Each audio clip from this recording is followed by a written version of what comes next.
I'm the judge taking over this case now. So go ahead and have a seat. What I want to ask you right now, I know that you have been given immunity with regard to your testimony, and there had been at some point you didn't want to testify, at some point you did want to testify. The first question I have for you. I don't want to testify. Okay, the first, well, right, want to is maybe the wrong term, but. Lieutenant Walker, as soon as she reaches the witness stand, go ahead and summon our jurors, please. Yes, Your Honor. All right, thank you, sir. Thank you, madam, I should say. I'm sorry. Two things. Peace to all the gods and goddesses. Back again with the vibes of the divine. I am the god Shango. And here tonight on the late night shift, we got Woody and Kayla taking the stand. Let's get into it, fam. Hit the like, hit the subscribe, tap in, and share with a friend. Let's go. If I plead the fifth and I say that I killed Donavan Thomas. I'm Judge Whitaker. I think you've been before me before in unrelated matters. Huh? I'm the judge taking over this case now. So go ahead and have a seat. What I want to ask you right now, I know that you have been given immunity with regard to your testimony, and there had been at some point you didn't want to testify, at some point you did want to testify. The first question I have for you. I never wanted to testify. Okay, the first, well, right, want to is maybe the wrong term, but my question for you right now is, do you have an attorney at all? I don't know. You don't know whether you have an attorney? I would think that would be a no then, if you don't know whether. I was talking to Melnick, but. Melnick? Yes. Okay.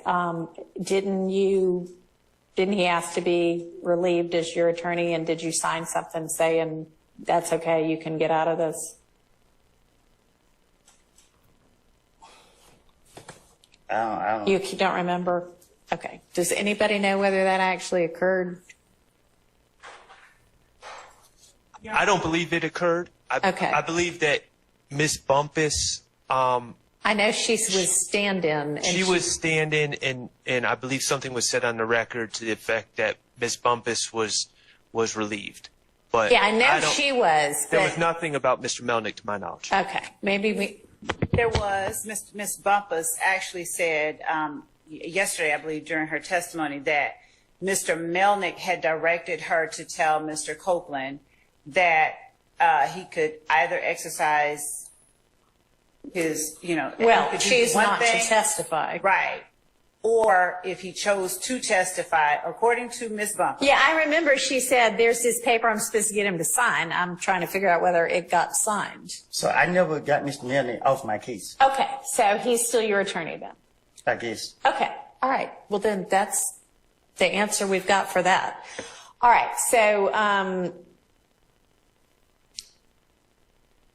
I'm going to try to get a hold of Mr. Melnick and see if he can be here with us this afternoon, because some of what I suspect you recall when you were brought into Judge Glanville's chambers with Ms. Bumpass and a couple of the people from the state, and there was a discussion that Ms. Bumpass and Ms. Hylton and Judge Glanville had with you. You asked some questions. They gave you some information. Some of that information was not actually factually correct.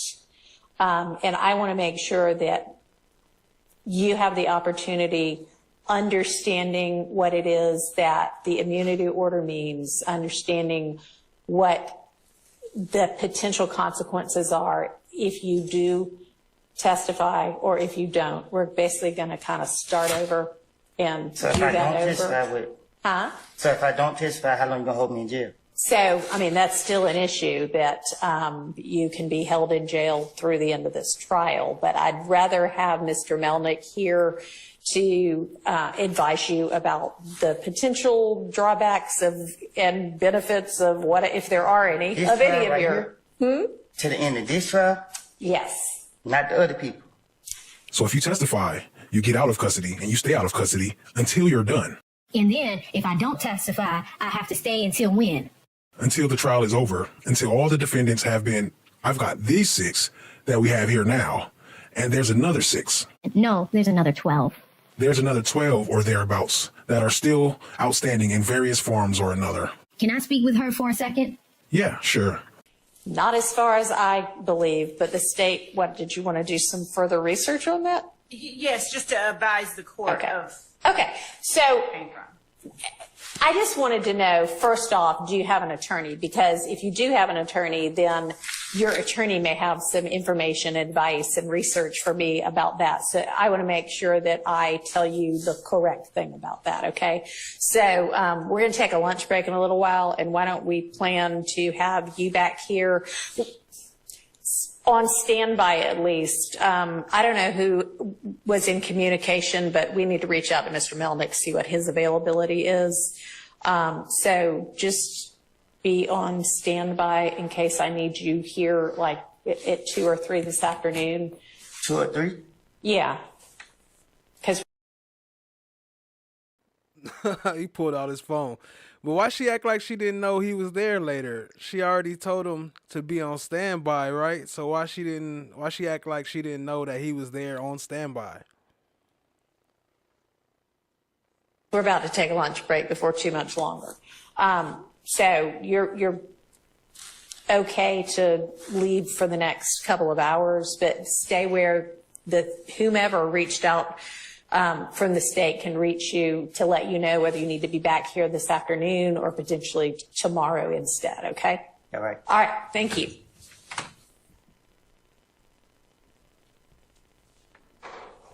Just correct me. I'm trying to understand myself, okay? Yes, sir. All right. First of all, the off-the-record portion of this ex parte meeting, you said that Ms. Weaver, the court reporter, did come in to the judge's chambers, the judge's back room and chambers during that discussion, correct? Everybody was coming in initially. Okay. And that was before what we're deeming the off-the-record conversation, correct? And Ms. Hylton specifically requested Ms. Weaver not to take those communications down, correct? I wouldn't say she directed Ms. Weaver, but she did say she wanted to talk to Ms. Bumpass before we went back on the record. She made the request, Ms. Yes. Hylton. Okay, and that was to remain off the record was requested by Ms. Hylton and Ms. Hylton alone. Yes. Can I get a little clarification there? So this is after the restroom break, right? Or whatever kind of break it was?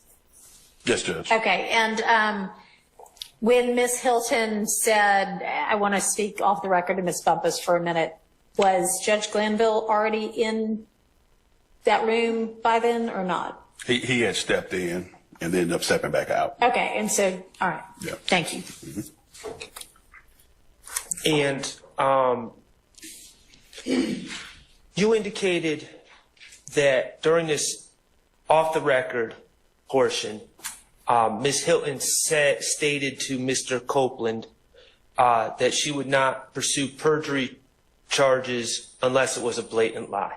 That was said during the off-the-record portion, correct? No, that's not what I testified to. Okay, when was that statement? What, lying? I don't ever recall her saying that she wouldn't see charges unless it was a blatant lie. Okay. I think she was trying to explain the difference between the inconsistent statement and then a outright lie, if I can use that terminology. Well, what did she say? What do you mean? What she said? Well, you said that when I said she would not pursue perjury unless it was a blatant lie, you said that was not what she said. So what did she say regarding that? And off the record? Yes. Yeah. Her statement, her comment to Mr. Copeland was that if you did get on the stand and you took claim or took credit, this is me paraphrasing, for something that you did, then knowing that you didn't, knowing we know you didn't do it, then she would see perjury charges for that.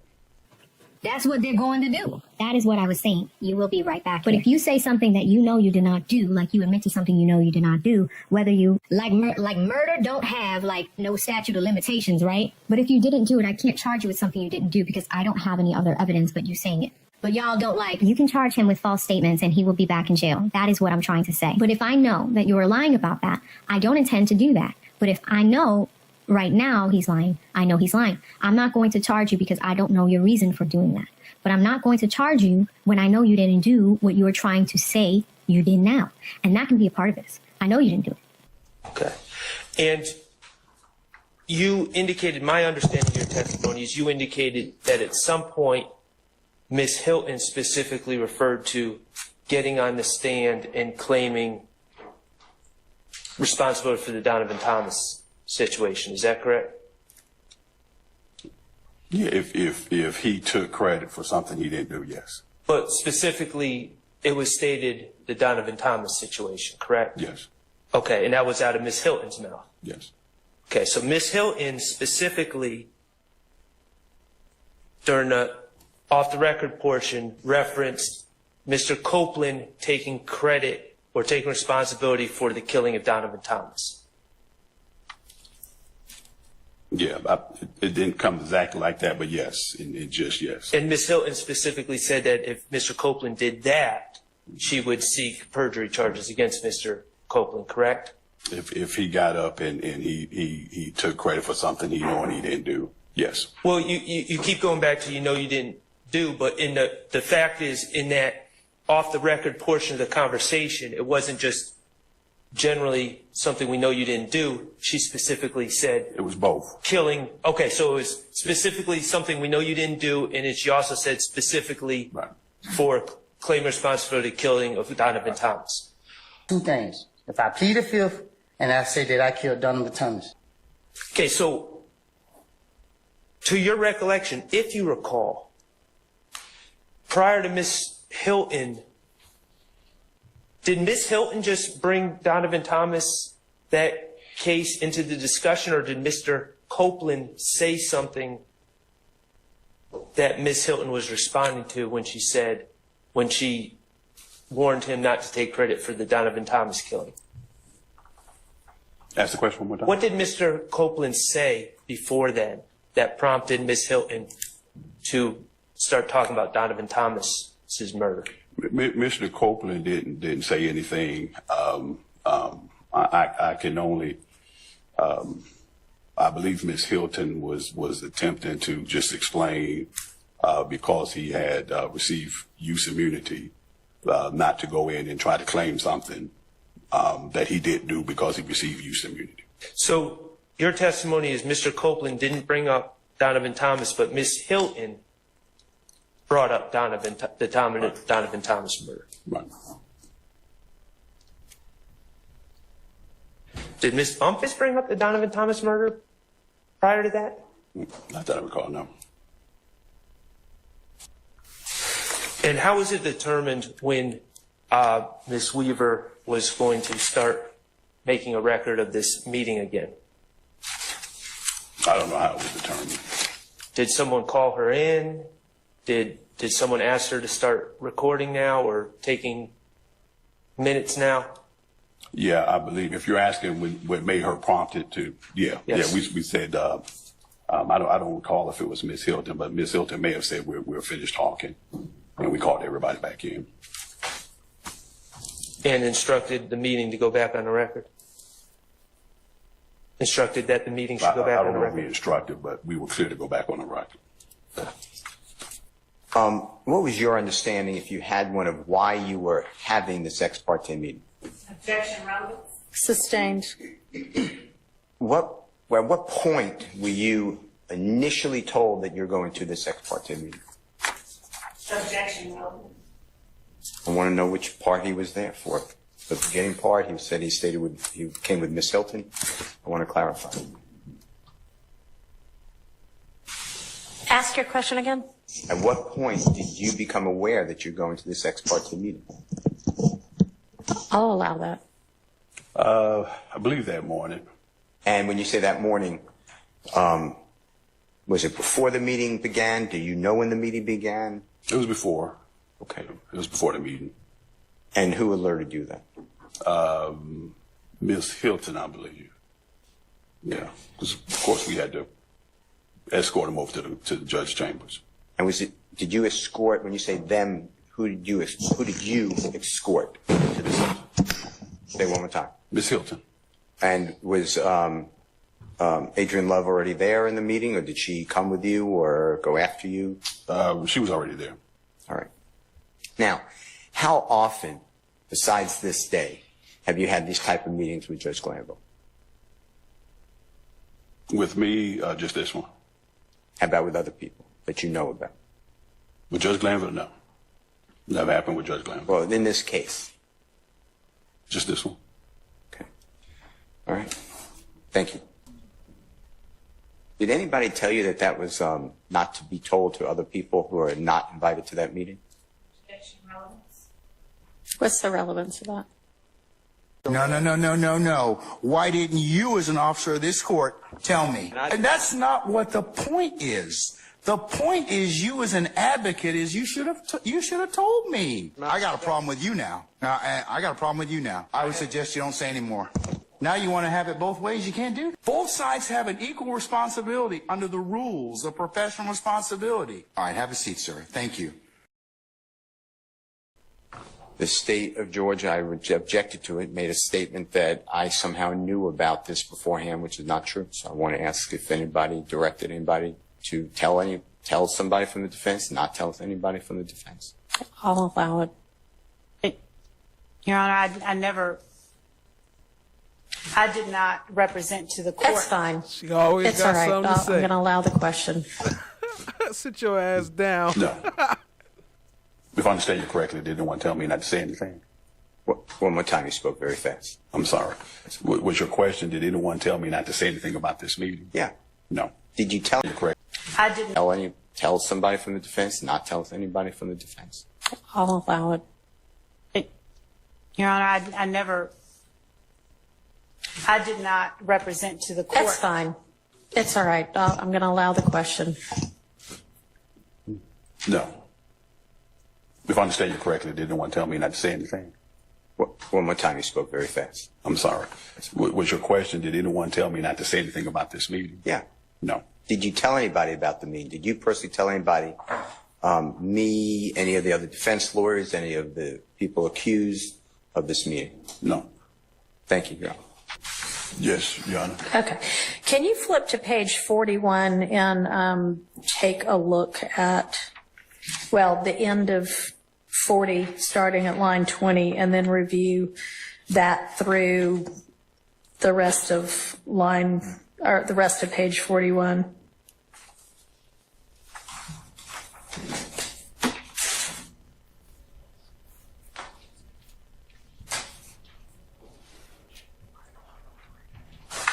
I'm done, Your Honor. All right. Is it a fair characterization that during that portion of the meeting, Ms. Hylton, Ms. Bumpass, and Mr. Copeland are talking about what might or might not get him charged with perjury or false statements?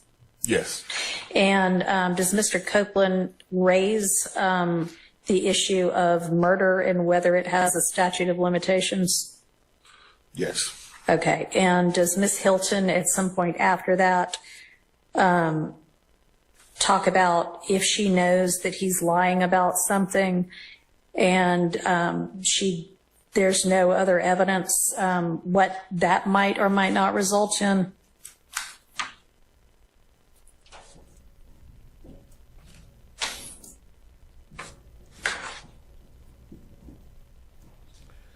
Look, she didn't say nothing about him from looking Do you through the recall paperwork. whether the off-the-record post-bathroom break conversation occurred before or after this on-the-record conversation?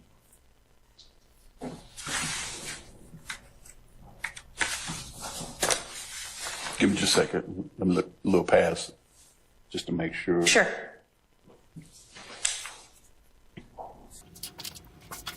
He got to try to look through, try to get his lie together. Look. Still ain't working. It happened after. Okay. Of course, If that you was take a look super at fast the forward, 600 entire speed. rest of the transcript, do you think you might be able to figure out about when that break and off-the-record conversation happened? I will take a look. And I mean, you may or may not be able to, but if you can, let me know. If you can't, let me know that as well.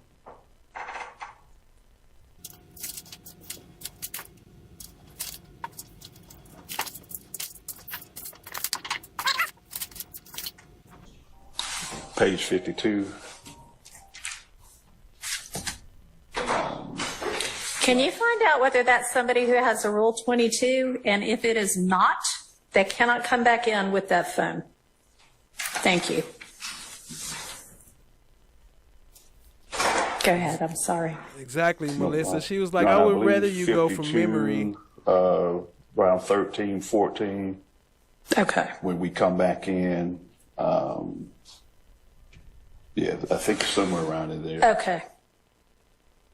And a break is actually indicated at lines 9 through 13 or so. Is that right? Okay. Right. And then at line 14, the court remarks, Mr. Copeland, have you had an opportunity to talk with Ms. Bumpass, your lawyer, and Ms. Hylton, the state's counsel? Have you got any other questions? Yeah, 'cause so that's it's near right the end. before that the off-the-record conversation occurred? Okay, thank you. All right. Any other questions by any counsel? Defense counsel? All right. Anybody else? Silence equals none. Okay. Ms.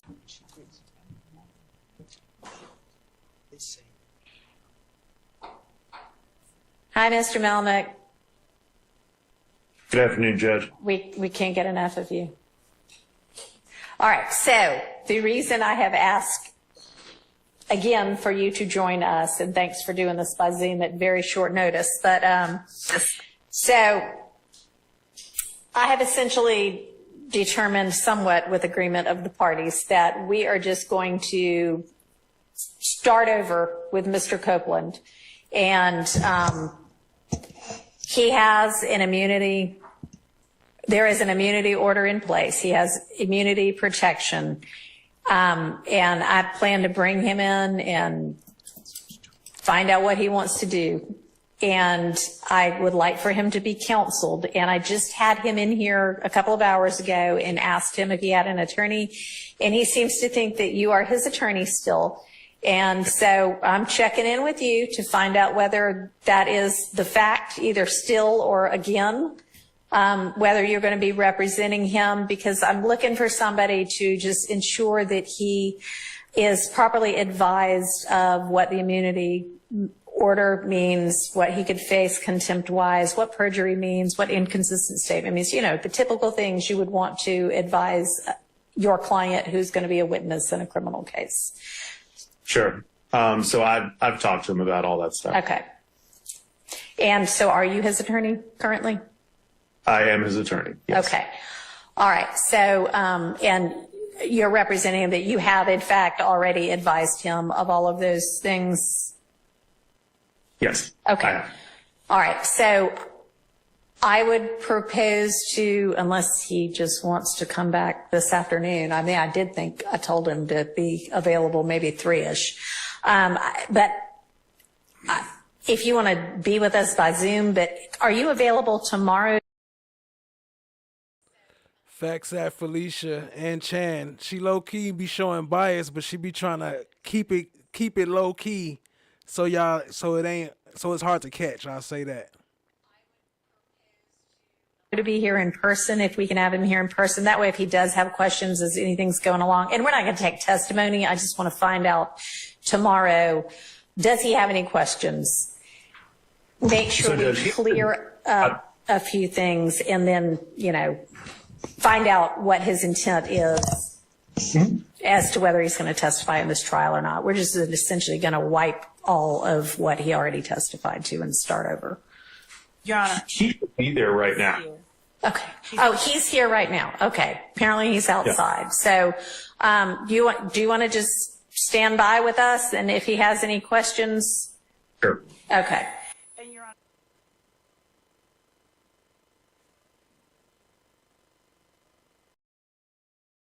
Before he's brought in, Yeah.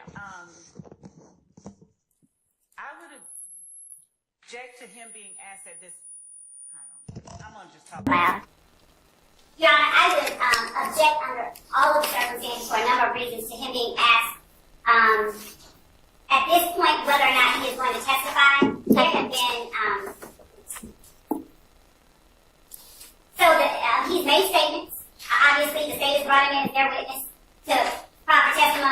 people in the courtroom. And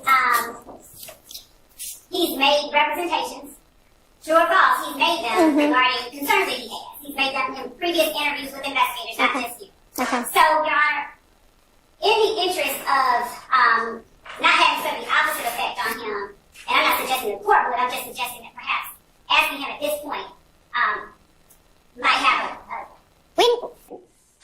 When do you propose I ask him? Because if you're, I don't know exactly what you are suggesting, and I could be entirely off, but if you're suggesting that he has, are you suggesting he has safety concerns? Well, he has made statements about people being willing to have him killed. Okay. All right. Well, to the extent that those might be any of the people currently on trial, he is at some point going to have to sit in this witness box and say, with all of the defendants present, yes, I am going to testify because y'all are forcing me to because of the immunity order, or I do not care, throw me in jail, you know, essentially. So that's going to have to be in open court in front of everybody. So if that's your objection, so would you rather I do it Friday? I mean, what, I don't understand what it is you want me to do. It was a preference, but I'm going to, of course, Her again crying like a little baby. Jack said he'll dance if y'all subscribe. Y'all see him down there. Look, he's sad. Look, you got to subscribe so he'll be happy. to the court. It's just, you know, as I work through everything that I know has taken place, I'm just trying to make certain that the interests of everybody are protected. Okay, I'm not trying to create a... No, I understand. And I mean, I'm just not sure what else. I can do it at a later time, but I don't know what that gets us really, other than more uncertainty. And I also realize he may say one thing right now and then another thing right before he is brought out in front of a jury. You know, I don't know. We can still check with him again because we are not at this point having a jury in here tomorrow. So at the point when we get to a jury, if we get to a jury again, then I can ask him again to make sure. I think that would probably be advisable, but everybody's here right now. So I would propose that we do this kind of right now. So Mr. Melnick, you weren't here when we had our discussions about what was the outer limit of how long the court could hold him if he chooses not to testify. And it is my belief that the longest he could be held on contempt would be through the end of this trial. So if you need further discussions with him, let me know that. I don't think so, Judge. Okay. In addition to a different interpretation of how long he could be held, there is currently a different interpretation of the correctness of the advice about statutes of limitation. And we also think it doesn't ultimately matter because what is protecting him should he testify to something that he did that's criminal is not whether a statute has run or not anyway. It's that he has immunity. But it's possible that a couple of, every statute that you could be worried about has run is not accurate. So, I think you were aware of where in there they said something about a statute, and you're probably aware that there are things he could still be charged with. And does he understand that not every statute has necessarily run on everything he might be criminally involved in, but it doesn't matter because of this immunity order? Or I don't know whether, go ahead. Yes, Your Honor. Are you confident that he has a sufficient understanding of what might subject him to a charge of false statements or perjury? Certainly he does. Okay. Anything else y'all can think of? on either side of the aisle. Okay.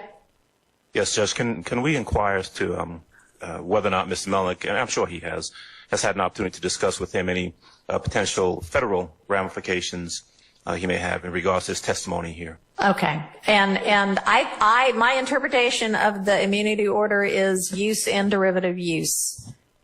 But of course, we're not the feds. And Your Honor, the court has every ability to do this, but I would object to counsel for the defense. I've asked them to raise anything that they think we ought to be thinking about. So, I invited them to say that.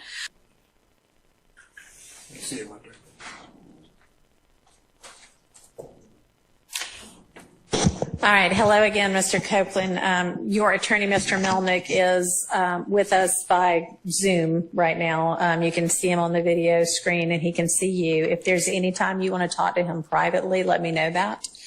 And I know y'all have had an opportunity since you and I spoke this morning from the bench and the stand to talk about the fact that the state is not interested in you pleading the fifth, and in order to avoid you pleading the fifth, they have secured an order that says you now can be essentially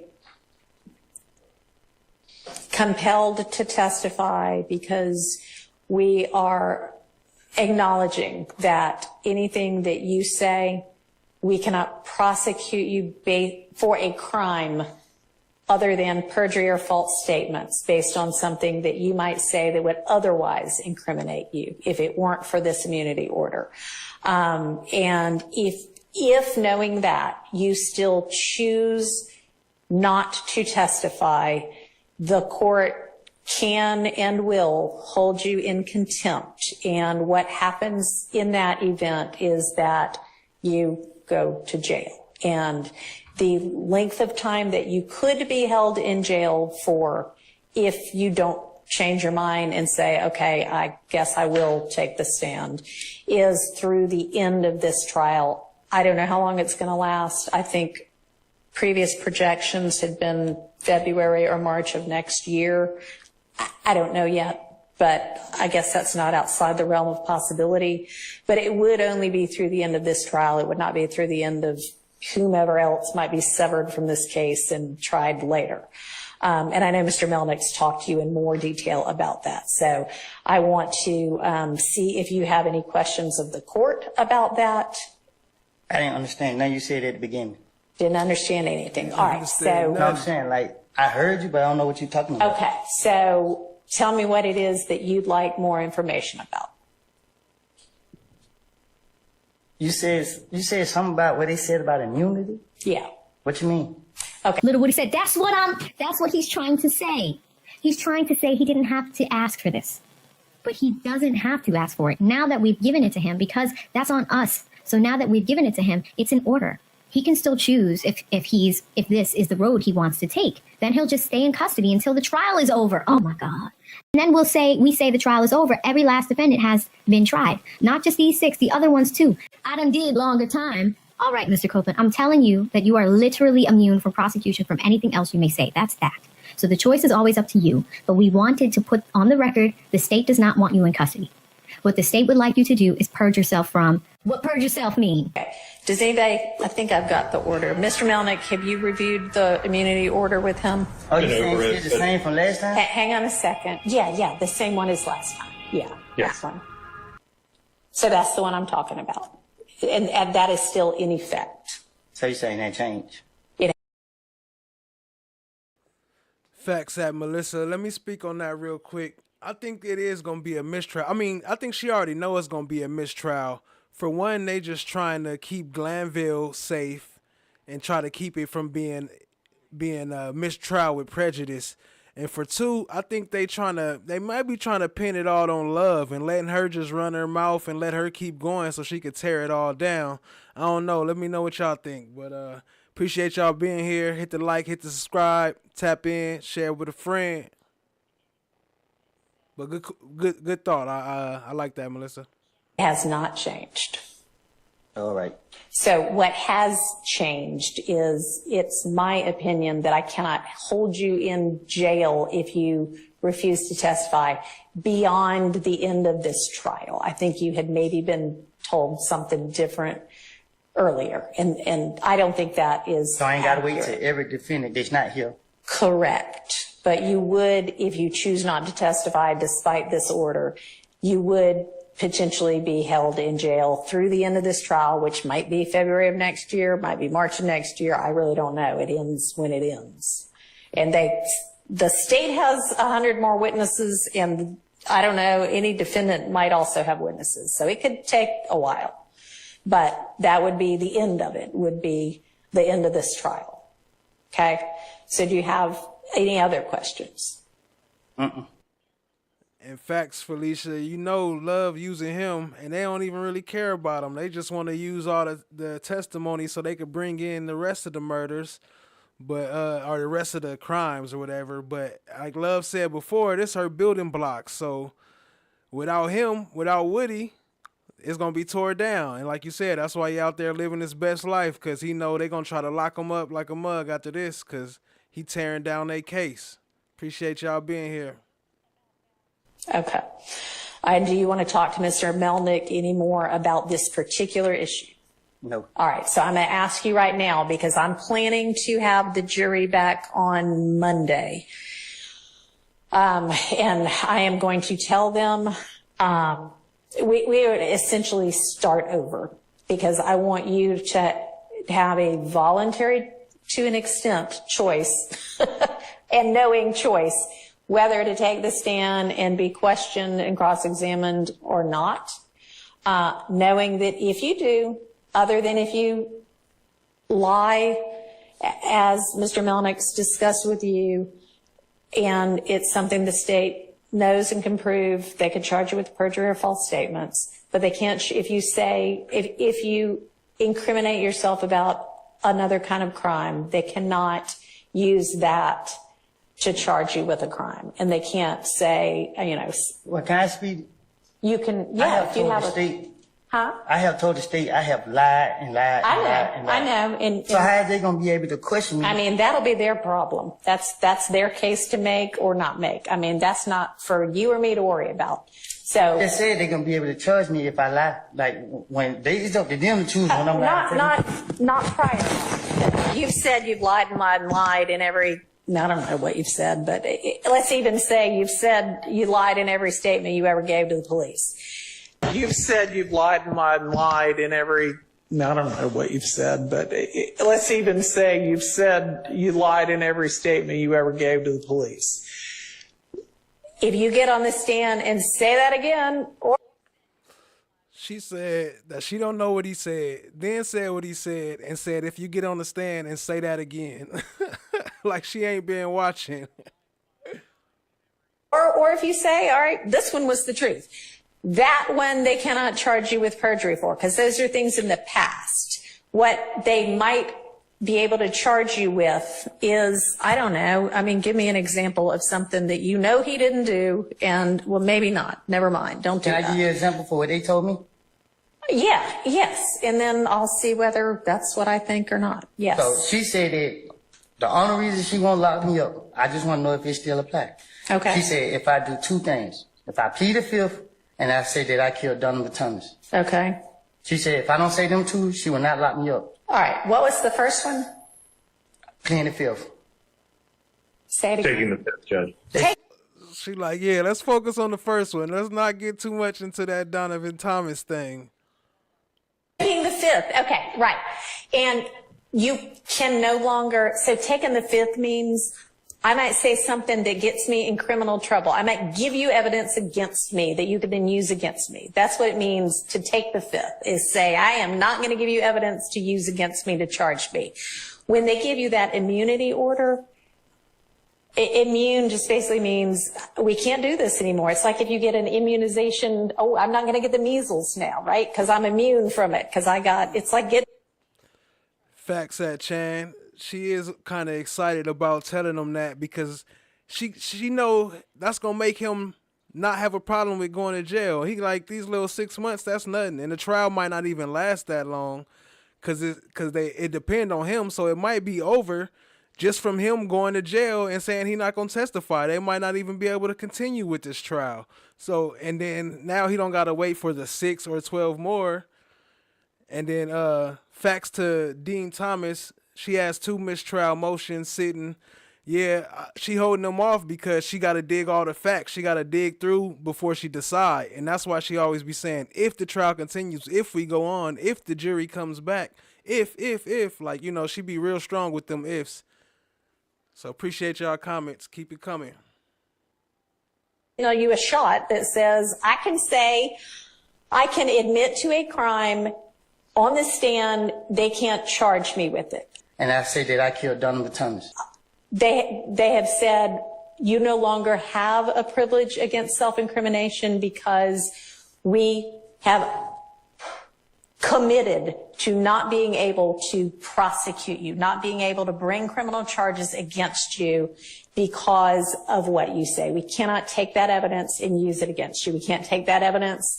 You know, if you say, well, I committed some crime. Here's what I committed it with. I buried it in the yard. They can't go dig it up in the yard and then say, well, we've got this. They can't use any of that. So that's why taking the 5th at this point would get you in trouble. Being held in contempt is what we So what if they don't formally have call it. they facts together? Like they saying something that they don't know what they're talking about, and then they ask me about it. They can ask you about anything they want to. If in your answer you admit to a crime, they cannot charge you with that crime. Now, if you admit to a crime and they have evidence that is pretty certain that you did not commit that crime. For instance, somebody gets robbed yesterday and they have proof that you were in Europe yesterday. There's no way you could have committed that crime, but you say, yeah, I committed that crime yesterday. That was here in Atlanta when they know you were in Europe. And they got video of you in Europe and you sent a postcard that said, I'm having fun in Europe. That would be proof that you're lying. And so that they could charge you with perjury for, okay? Or false statements for. Okay. Okay?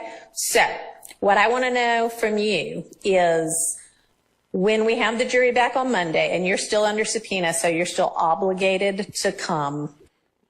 I had to move that. I realized I was covering Love's head. You got to watch her movements. Appreciate that, pointing that out, Shan. And I'm asking you now, when they're like, all right, we're calling Kenneth Copeland, are you going to say 2 things? If I plead the 5th and I say that I killed Donavan Thomas. Okay, ask me what you want to ask me. I'll tell you whatever I'm going to tell you. Or are you going to say, nope, I don't care if you throw me in jail. I'm not saying a word. I am not getting on the stand. It depends on how I wake up. Okay. All right. Well, then we will just revisit it on Monday morning. So plan to be here at 8:45 on Monday morning. Depending on how I wake up. Facts. Why would I say what I'm going to say? I'm going to plead the 5th right now so you could just take me to jail right now? No, I don't know. I need to think about it. Depending on how I feel that morning. Big facts. You're free to go for now.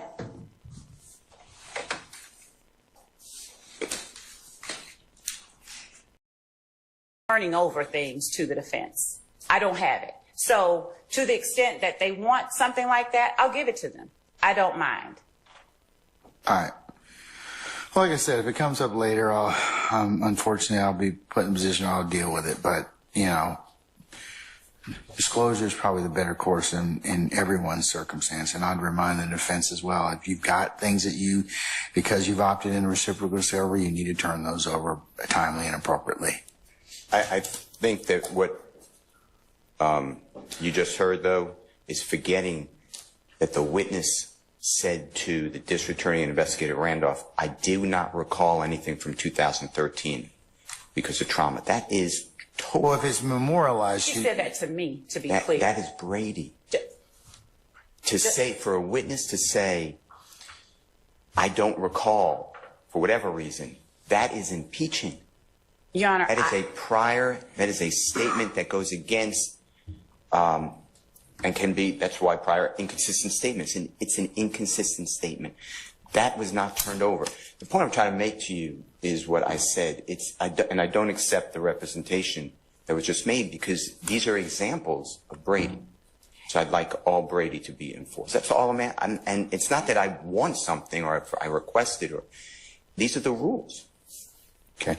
And Your Honor, given that Mr. Adams is the examining attorney, I would ask that Mr. Adams be the one that's required to make these objections. But Your Honor, I will point out to the court that prior to Ms. Bennett ever taking the stand, I made everyone. Ms.love forever trying to shut somebody down too. Like I would ask you not let them speak. Don't let nobody speak. Just let me talk all day, all day. Shut up.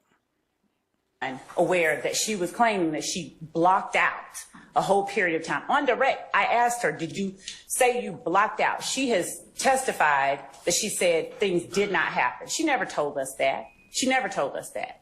So to the extent that, one, there were statements that were made that we have made everyone aware of. There's no withholding. There's no Brady violation. There's no nothing like that. And an assertion, just bare blanket assertion, doesn't make it true.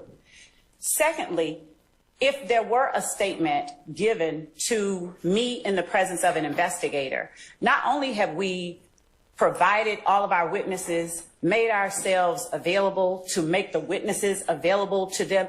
Mr. Steele talked to Ms. Bennett. I still don't know whether or not he has any recordings. I still don't know what he has with respect to what she told him. So I think that's a little disingenuous to assert, but that's on him and he can do what he wants. But Your Honor. Before she comes in, something I want to address. Close the door, please.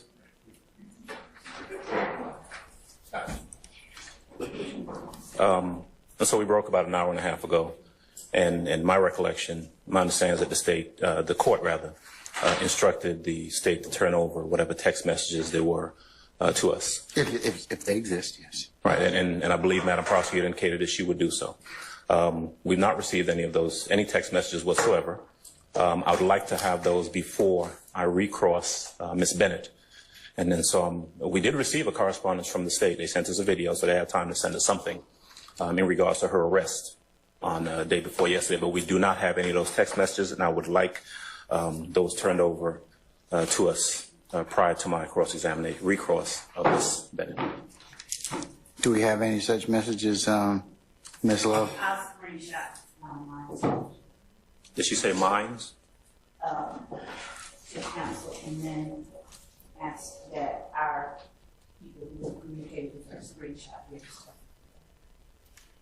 When can we have this done by? It's my phone here, so I'm charging it and I'm going to turn it on now so I can. Can't hear anything. She said she's turning her phone on right now. She said just a minute. Or worse than that. Yes. That's a good question. I'd also like to inquire of the state through the court as to whether, my understanding is that Ms. Bennett's phone itself was in the possession of the district attorney's office. And I'd like to inquire as to whether or not that phone has been returned to Ms. Bennett. Because if it has, we may in fact want to see that phone. But I think we've got to answer that first question first. Your Honor, as Ms. Bennett was in custody under an arrest warrant, nothing has been given back to her. So, if Mr. Adams wants to see it, Mr. Adams will get him whenever. You have to speak up. If he wants to see it, what? I'm sorry? If he wants to see it, it's not been taken as any kind of evidence. It's been taken because she was taken into custody. So, if she's okay with us giving it to him, we have no problem with that. So I think the answer to just gonna take her phone. It's not in custody. We just took it. And then when they arrested her, she didn't even have it on her. They went and grabbed her phone and took it. Questions, they have the phone. And so who's they? They being the district attorney's office. Am I correct? One of our lieutenants, one of our investigators is in possession of the phone while she is in custody, yes. Okay, so that's a yes. Okay, so Well, she's entitled to her phone back. I don't want to speak for her, but Your Honor, I would. she's still in custody. She has not been released from custody. yeah, she's still subject to the court's order at this point in time. So I just changed the location of where she is at this point in time. She hasn't satisfied her material witness warrant. Okay. All right. Well, we will at least at this point await the text messages from all parties. Yes, sir. The DA's office that's being sent to us. All right.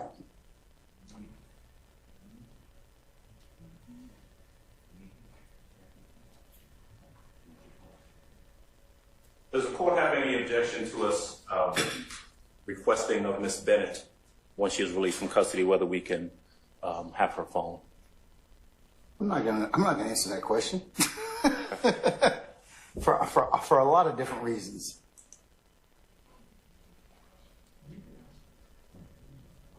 Should have said that you didn't say. Well, I guess the only thing that I should have said that I didn't say is that. Uh-oh, here go Bumpass. We're going to point out some of those mistakes. Don't be mad, Bumpass. We just got to point out what you did. Simone said that she would not prosecute or move forward with any type of perjury if he said anything except for the unaliving of Donavan Thomas. Okay. All right. Oh, yeah, appreciate y'all being here. Hit the like, hit the subscribe, tap in, share with a friend. Don't forget, Jack said he'll dance for subs.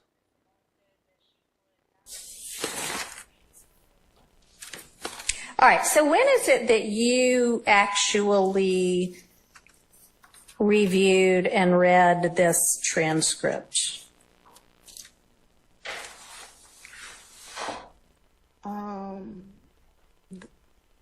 I really don't know. I think maybe around the time that I had to retain counsel, I think we reviewed it together, which I cannot tell you the exact date, but sometime in late June? Yeah, somewhere after 6/12. Okay. And we all in this room know this to be the case, but you are an attorney licensed and barred to practice in Georgia, right? Yes. Okay. And as such, you have a duty of candor to the court? Yes, Judge. Okay. Is there any point in time after you read this transcript and thought to yourself, wow, that really doesn't include everything, that you brought it to this court's attention that the transcript was incomplete? This court, well, there really was no court's attention to bring it to, because after all of that happened, it's been on recess for so long. So you've been in court when we've been in session for the last week or two, right? Yes. Okay. So I was presiding at that point in time, right? Yes. Did you at any point bring to my attention that you believed as an officer of the court and a participant in this ex parte meeting that the transcript did not accurately reflect what occurred in that meeting? Well, Your Honor, I did not bring it to your attention, and I honestly still would not, as an attorney, if I can answer this as an attorney, I believe that there is some value in off-the-record conversations for specific things, and it has always been my position, even in speaking with members of the defense, that as far as anything minus the off-the-record conversation, that the transcript is complete. Okay. All right. So what is your answer then to my question? Can you ask me again? I'm sorry. Did you ever at any point in time bring... She said, I didn't ask you all that. What's the answer to my question? Oh, and shout out to Dean Thomas with the $4.99. I appreciate that. Right on time. Much love. I would pull it up on screen, but I'm having a technical difficulty, so next time I got you, but appreciate that. To my attention, your belief that this ex parte transcript was inaccurate because it was incomplete? No. Okay. Why is that? Well, because of what I kind of just said, I don't believe that it was incomplete per se, minus the off-the-record conversation, but there are a lot of off-the-record conversations that are had that are not included in transcripts, and that's not unusual to me. Okay. All right. So you don't actually believe it's inaccurate then? So guys, I just want to say that even though Woody fired me, as you all know, I still have to protect his interests. And I want to say we will not be talking about the case. He cannot answer anything. Woody, is the transcript complete? You say no? You know that. No, I just think it's missing the off-the-record conversation. I'm not missing. I just think that the defense did not have knowledge of the off-the-record conversation. Okay. Not that it's missing from the transcript per se. Okay. Because it was officially off the record. Is that what you mean? Yes, Judge. Okay. And did you ever, if it in fact occurred, did you ever object to it being off the record? No, I didn't. Okay. So at some point you brought it to the defense attorney's attention? Is that how you decided to deal with it? I had a conversation with the defense attorney. I don't want to say I brought it to them, but we just had a conversation about what happened. All right. Ms.love, do you have other questions for Ms. Bumpass? Do you swear the testimony that you're about to give today is the truth, the whole truth, and nothing but the truth? Yes. Okay, please be seated. Would you please state your name for the record? Kayla Bumpass. And what is your relationship with respect to Mr. Copeland? I previously represented him on criminal cases, but for purposes of this case, I was a stand-in attorney. Does that reflect everything that occurred the morning of June the 10th during the course of your meeting? I believe that was in Chambers. Is that correct? That was compound. Was that meeting in Chambers? Where did that meeting take place? In Chambers. In Chambers. And was the ex parte transcript that you read a complete recording of absolutely everything that took place in Chambers that morning? No. Did you ever at any point in time bring to my attention your belief that this ex parte transcript was inaccurate because it was incomplete? No. Okay. Why is that? Well, because of what I kind of just said, I don't believe that it was incomplete per se, minus the off-the-record conversation, but there are a lot of off-the-record conversations that are had that are not included in transcripts, and that's not unusual to me. All right. So you don't actually believe it's inaccurate then? Could you please tell me, generally, when was there a time during the course of that ex parte meeting when y'all went off of the transcript? Clarify what you mean by that, when y'all went off. Was there a break in the proceedings at some point on the morning of June the 10th? Multiple. Multiple breaks? Yes. And during one of those breaks, did you have occasion to speak to Mr. Copeland with someone else, with someone from the states, the state present in the room? Yes. And when you had that conversation, that was off the record. That was without the transcript being transcribed. Yes. Let's clarify who is in the room at this point in time. Okay. Who is in the room? And again, let me just make clear on this. I only want you to speak about conversations that you had with Mr. Copeland that are not privileged, where, for example, someone from the state was in the room. Do you understand? For sure. Okay. When there was a portion of that meeting that was not recorded on transcript, who was in the room? Myself, Mr. Copeland, and Simone Hilton. Who else? If anyone. I don't know all the deputies. But were there deputies in the room as well? Yes. Do you remember how many? 4. Okay. Anyone else other than the deputies and the 3 people you just named? Investigator Hamilton and maybe another investigator from the state. Okay. Approximately how long was that? Hang on a second. Was the court reporter in the room? I don't know. I don't recall. I can't remember. And at what point during the meeting did this allegedly occur? Towards the end. What had just occurred was we had been meeting for a really long time, and I needed to go to the bathroom because I was stressed out. And Okay. when I went, So why does it not show in the record when she asked for the bathroom break? Shouldn't it say somewhere in the record that Kayla asked to go to the bathroom?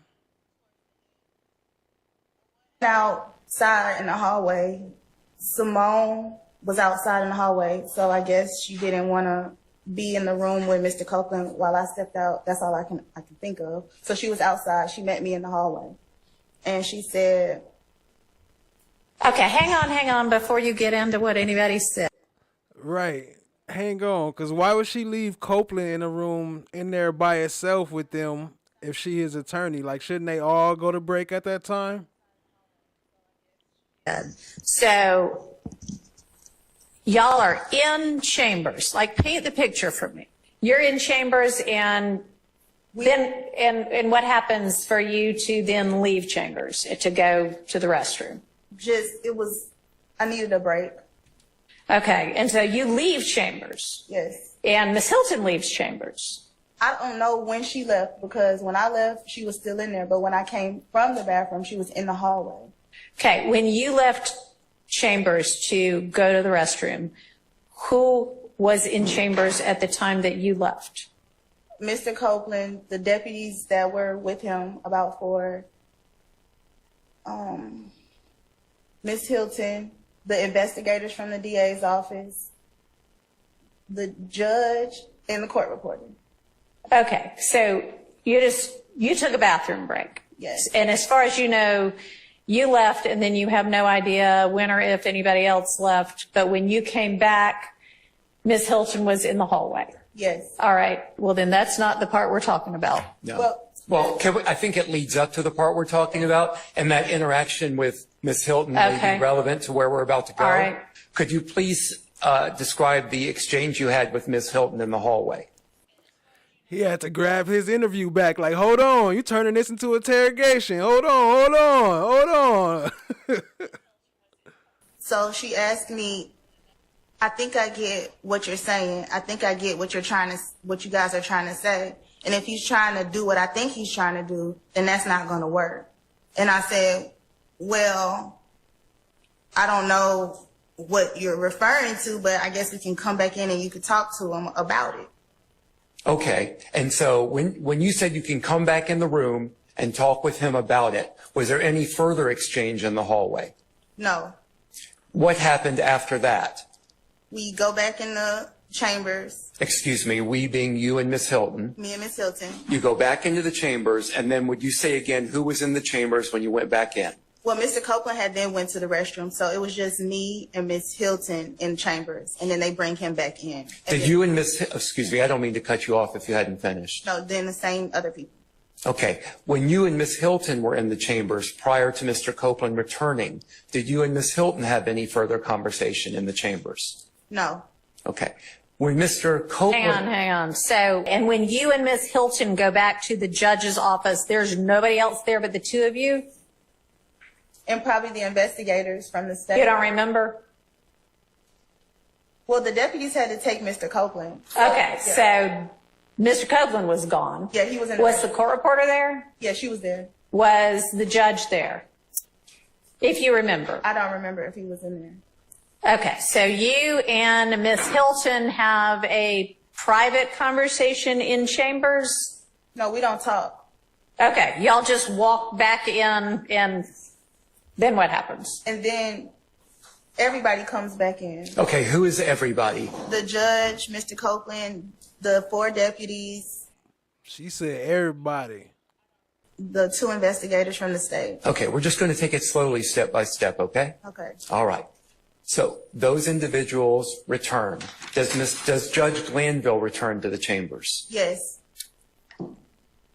Is the court reporter in the chambers? Yes. Oh yeah, coming up soon, I got where Miss Bumpass said that Brown is the one who leaked the meeting. I'm gonna play that video for y'all. I got it from the police. Okay. When all of these people are in the chambers, what happens next? A step at a time. Simone starts talking to Mr. Copeland about what we talked about in the hallway. What specifically did Ms. Hylton tell Mr. Copeland about what happened in the hallway? I don't remember what she said at the beginning, because then she says, wait, Judge, can you step out? Who is the she that says, wait, Judge, can you step out? Simone Hylton. Okay, ask the judge to step out. At that point, does the judge step out? Yes. Does anyone else step out? I don't remember if the court reporter stepped out, but I know she stopped taking down what we were talking about. Okay, and she may or may not have remained in the chambers. Correct. Okay. And so at this point, you're saying that the judge is out, you, Ms. Hylton, Mr. Copeland, 4 sheriff's deputies and 2 DA investigators are in chambers. Yes, Judge. Okay. Okay. Next step. What happens next? Simone starts to talk to Mr. Copeland about, I guess this is the part about purging yourself and perjury and impeachment. What the state would like you to do is purge yourself from. What purge yourself mean? Meaning that you are no longer in custody. And the way that you purge yourself is to testify. That is kind of how it happens. And that is what the state wants you to do. We want you in custody. We don't want you in custody. We can't say that we can't say that any other different way, but we don't want you in custody. The only thing that's holding you is you refusing to testify. Okay. What specifically did Ms. Hylton say about purging himself? About purging himself, once he began to testify, that he would purge himself of him being arrested. Okay. What about perjury did she tell to him? Did Ms. Hylton say to Mr. Copeland? I think some of this is on the transcript, but she reiterated the fact that pretty much she wanted him to testify. She didn't know what he was going to say, but there was one thing that they know that he didn't do that she would not allow him to testify to. Okay.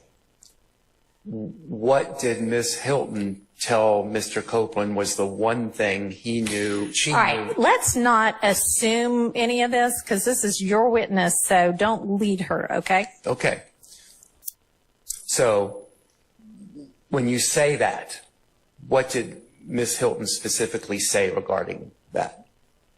Well, first, Mr. Copeland said, I can claim all of this. I can claim all of this. I might as well just say I did all of this. And she said, but we know you didn't do all of this. And specifically, we know you did not kill Donavan Thomas. And I will not allow you to get on the stand and say that you killed Donavan Thomas. And when did...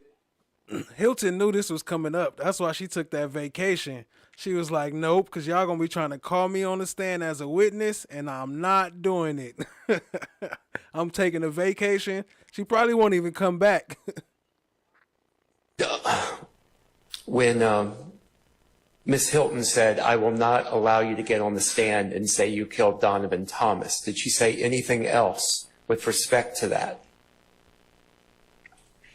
Pretty much, I was explaining to Mr. Copeland about independent evidence, because she said if she had any independent evidence to prove that he was lying about anything, she would just use his statement to impeach him. But she would not necessarily press charges against him for perjury. But she said that if he said this thing, this one particular thing, which was the unaliving of Donavan Thomas, that she may move forward with perjury. And Mr. Copeland says, well, it's not just about me knowing who killed him, but it's about, I know more about that infinity, and I know something about somebody who's not even on trial. Okay, I'm going to stop you there a second because there's a lot to unpack, okay?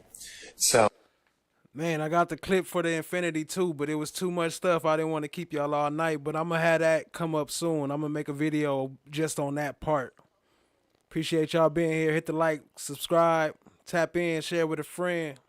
Oh, do I understand your testimony to be that Ms. Hylton said that she would prosecute him if he lied about the killing of Donavan Thomas, but she would not prosecute him if he lied about other things? Yes. Let's go back to the infinity, because I didn't catch all of that. What did Mr. Copeland say about the infinity? You just said, I know something about the infinity that y'all don't know. Had Judge Glanville re-entered the chambers where you were at this point? No. Okay. Please continue. What happened after the comment from Mr. Copeland about the infinity? I think that, I mean, she really didn't say anything about it. She just kept moving forward with explaining to him about she wasn't going to go for that lie about the unaliving of Donavan Thomas, but whatever else you lie about, I'll just use it as impeachment. Did Simone Hilton remain in the room while you spoke to Mr. Copeland? Yes, but she couldn't hear what we were saying. And why do you believe she couldn't hear what you were saying? She couldn't, I know, because we were whispering in we scooted away from her and we just kind of whispered in each other's ear. Okay. I'm not 100% sure, but I know there's one time where Adriane says something about Judge Closure. Where, I'm sorry, who? Adriane Love. Okay, let's stop just a second, okay? Because I want to make sure we clarify this.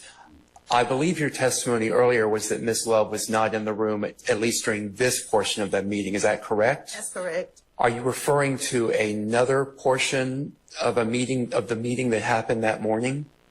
I don't remember if he stepped out or not. I just remember at one point she said, Judge, close your ears. I don't remember if who said. Okay, let's go back. But yeah, that's very unclear. Here, we're going to go back and try to clarify. Let me. Yeah. All right. So at the beginning of the meeting, it is Judge Glanville, Ms.love, and you. Yes, Judge. The court reporter, and then whomever the deputies are. Mr. Copeland is not there. Ms. Hylton is not there. Is that correct? No deputies. Okay. They don't come until Mr. Copeland comes. Okay. So then it is just the judge, Ms. Hylton, and you, and the court reporter.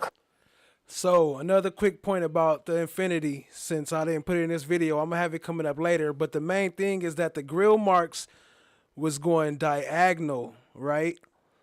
And then, I mean, not diagonal, was going horizontal on one video and vertical on the other video. So you could tell it's not the same car. And I guess Woody might know who was actually in the car that was in the video, but it wasn't the same car from the other video at the gas station. For those who know what I'm talking about. Correct. And the investigators. The DA investigators. Okay. And so is it that portion of the transcript that you're moving to now? Yes. Okay. All right. And what did Ms.love say? I just remember her saying something about Judge, close your ears. Counselor, was there a time in your presence that you heard someone give a direction for the sheriff deputies to shut off their body-worn cameras? Absolutely. Do you know who gave that direction? Deputy Brown. And do you know at what period of time or what point in time that occurred? Were you alone with your client? Was it throughout the whole time? Were you with Ms. Hylton? What was going on when you heard that? That was the first thing he said when the deputies brought Mr. Copeland in. Fine. This man is one of her normal deputies. So this is his time to shine, baby, okay?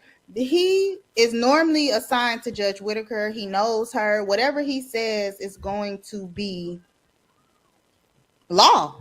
And, I don't need any more, I don't need any more judges feeling no type of way about me. I don't need that at this point. So I get up, I walk out, I sign my name on the paper, come sit back in. I still have my cell phone. I'm checking emails. I'm, putting my phone up, checking emails, whatever, texting, whatever. Nobody says anything to me about my phone. So we go on this 10-minute recess at I think about 3:30. Come back in. They do a little shift. I'm back on my phone. I'm not on social media. I'm not recording. I'm not doing anything. Even though I have a Rule 22 that's unsigned and submitted and try to do everything the right way, but still, nothing. And this man yells my name, Bumpass, to the point, I ain't even gonna, Thug looks at me. Everybody in the courtroom looks. He says my name so loud. Everybody looks at me. And I'm looking like, what the heck? You can't have your cell phone. Get up and come out. So this is the second time he has come and approached me. So I'm like, okay, what's going on? What's really going on? So I'm like, we're going to have to call a supervisor. Somebody going to tell me. So he called the supervisor and I had to tell her. She said, girl, go sit down, take your phone, go have a seat. But even out of respect, I take my phone back in there, but I just put it in my purse because I'm not on no weird stuff. I don't want to draw attention to me. Anyway, I find out later that he tells the supervisor, I'm showing people in the courtroom stuff on my phone. I haven't talked to nobody. I haven't looked at nobody. Lied. Okay, needless to say, this is the person who exposed the ex parte hearing. And this is a fact. We was in the ex parte hearing, y'all. And I don't really know him. I don't know a lot of the deputies, but I was in there and he's like, speak to me. He's like, hey, Kayla. Everybody call me Bumpass. Hey, Bumpass. Da, da, da. I'm like, hey, like I've seen him before, but I don't really know him. So when the ex parte meeting, like I'm telling you, when we came out of the ex parte meeting, I can't say that I would not have exposed the meeting. I can't say that. And I don't believe that he exposed anything of legal relevance. I think that I did that and I accept that. But Judge Glanville and all of them who think I ran down or text are wrong. It was your deputy, sweetheart. It's the person in your chamber. So let's get it clear. Deputy Brown, the person who put me out the courtroom, Deputy Brown, I'm gonna get a picture of him too. I'm gonna show y'all who he is. So, and I got so much more to say. So let's go back to ex parte hearing. We're gonna start right there. So we in a room. He's like the man. He is the deputy who told everybody to turn their body cam off. That's what I'm saying. I'm tired of people playing with me. So you played with me today. So now I got to tell the whole world that you are unprofessional. You had no business. You're not a lawyer. You had no duty to tell nobody nothing, Deputy Brown. Just like you had no business messing with me today. So anyway, let's go. So I'm gonna put his picture up there when we go through stuff from the courtroom. I'm gonna say that's him, y'all. That's him, y'all.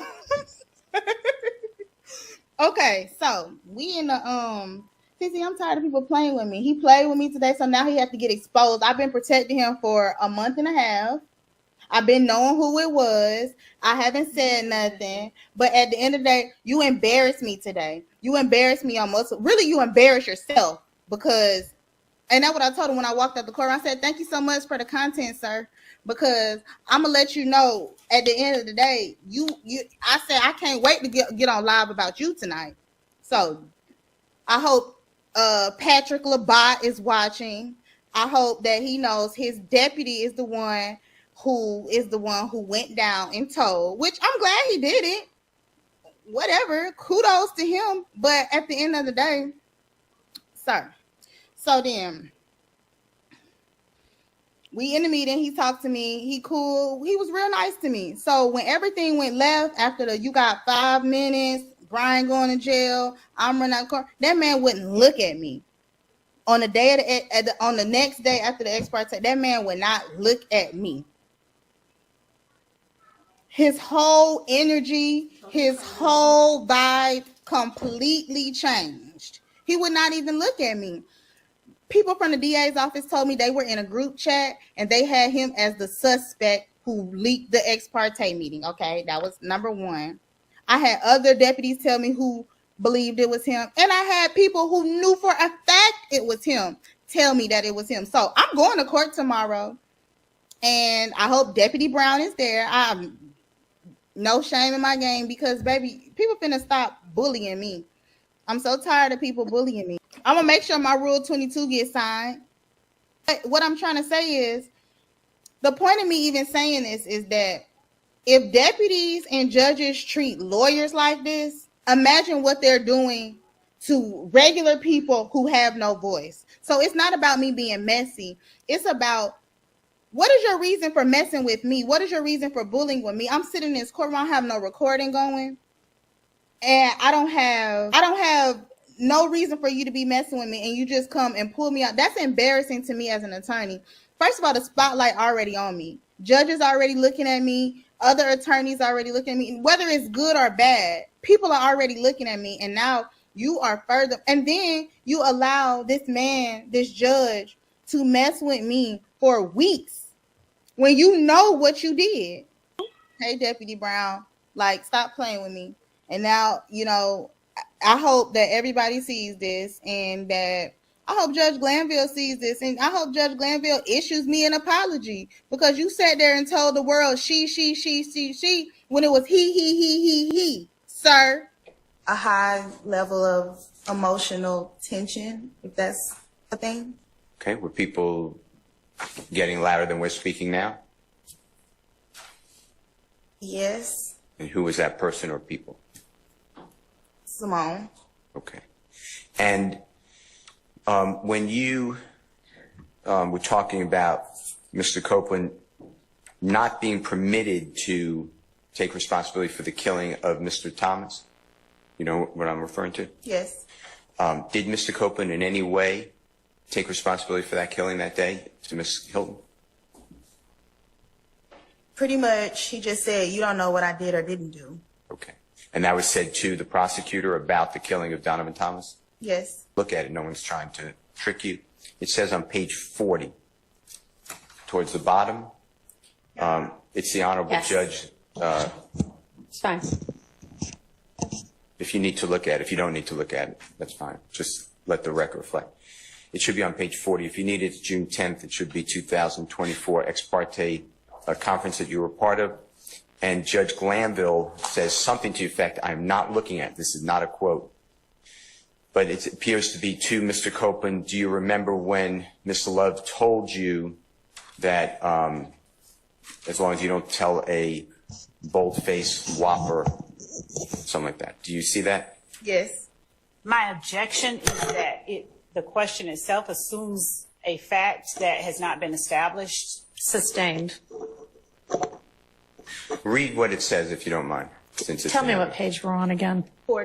They figure it's that the jury needs to hear what you have to say, good, bad, or indifferent. And what Ms. Hylton is telling you is just the truth as you know it. And let her worry about, I mean, even though you may have said different versions of whatever, that's for impeachment. That's not going to get you in trouble. What will get you in trouble is you just invoking your First Amendment privilege because you've been given immunity. Or as Ms.love said this morning, remember, Ms.love said if you lie, if you overtly lie about something, like if you tell a bold-faced whopper, then they can indict you on that particular charge. I mean, that particular false statement. What's your basis? Again, assuming facts that have not been established. The question, I believe, was, were you present when Ms.love spoke with Mr. Copeland? Okay. Somebody said the pants have eyes. So I think that's based on the fact that what was just read out was read out. So I don't know that Judge Glanville's statement establishes that, but that's why he's asking it. So I'm going to permit him to ask that, and she can, keeping in mind that that doesn't establish that it occurred. Any questions, written out questions you remember being handed to you or Mr. Copeland? District Attorney's questions, was that given to Mr. Copeland? No. Okay, you remember that discussion? No. All right. I was never told why I was going upstairs, but once I got upstairs, I thought I was upstairs because that was the only place I could talk to Mr. Copeland. Okay. At what point did you realize that you were being made part of an ex parte meeting? When Brian got up there and said it. When what? I'm sorry. Brian. Who's Brian? Attorney Steele.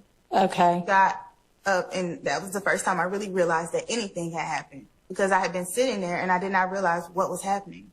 Okay. Where are you? I thought you had just been brought upstairs to Judge Glanville's chambers. But it was never a time where they said, oh, we're about to meet. They literally just start talking. So Mr. Steele's there? No. The first time I realized what had happened was when Mr. Steele made his motion in court. Okay, so You were in chambers with Judge Glanville and Ms. Hylton. And Ms.love, correct? What I'm saying is... you answer the question that I am asking you. You were in chambers with Ms. Hylton and the judge. Sorry. There are two different parts to this ex parte. You were in chambers with Ms.love and the judge and a court reporter, and y'all had conversations, correct? Yes. Okay. And you were aware prior to that morning that this case was being tried, correct? Yes. Okay. And you were aware that Ms.love was a member of the prosecution team, right? Yes. And that Judge Glanville was the presiding judge at the time? Yes. And that there were defense attorneys on the other side of the case, right? Yes. Okay. And so when you went into the meeting, you could see that there were no defense attorneys present, right? No, but what I'm saying is, I didn't know I was going into a meeting. Ma'am, I understand. Answer the question I asked you. You could see at that point in time that there were no defense attorneys present in the chambers, correct? Yes. Okay. So at that point in time, you knew this is a meeting with the prosecution and the judge and no defense attorneys, right? What I'm saying is... Ma'am, answer the question I am asking you. I didn't realize it was a meeting. Okay. So at the point when people started talking, let's call it a meeting at that point in time. Okay. Okay. And so you knew that the defense attorneys weren't there then, right? Yes. Okay. And so you knew it was an ex parte. If you knew the term ex parte. Yes, I Okay. Go ahead. And was that a shot? Did she take a shot at her? If you know the term ex parte?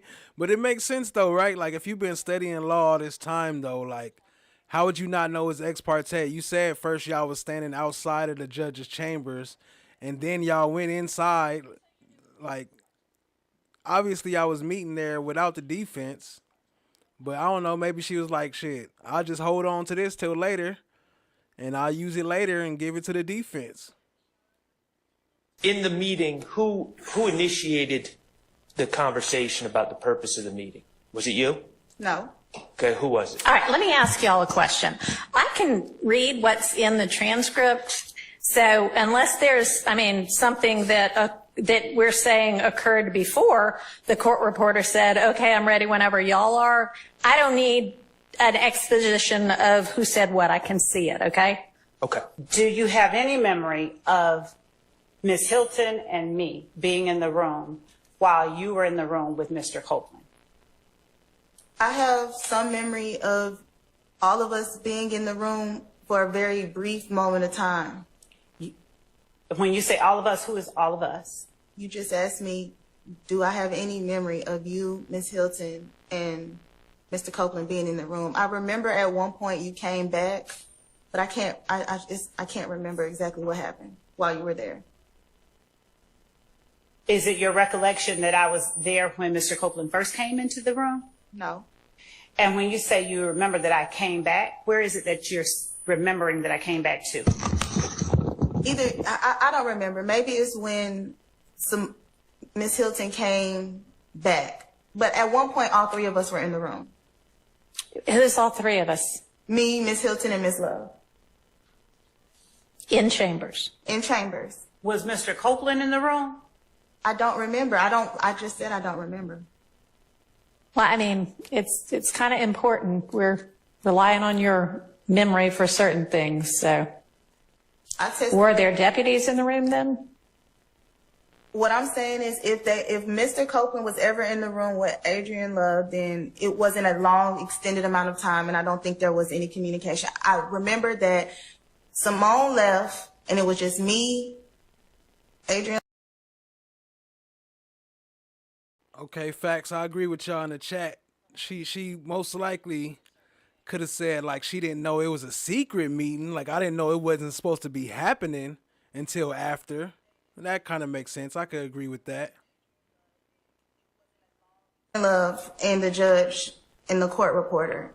All right, so your recollection is that at the beginning of the meeting, before Mr. Copeland ever arrived for the first, when he ever arrived with the deputies, that there was a point in time when The judge, Ms.love, Ms. Hylton, and you were in chambers?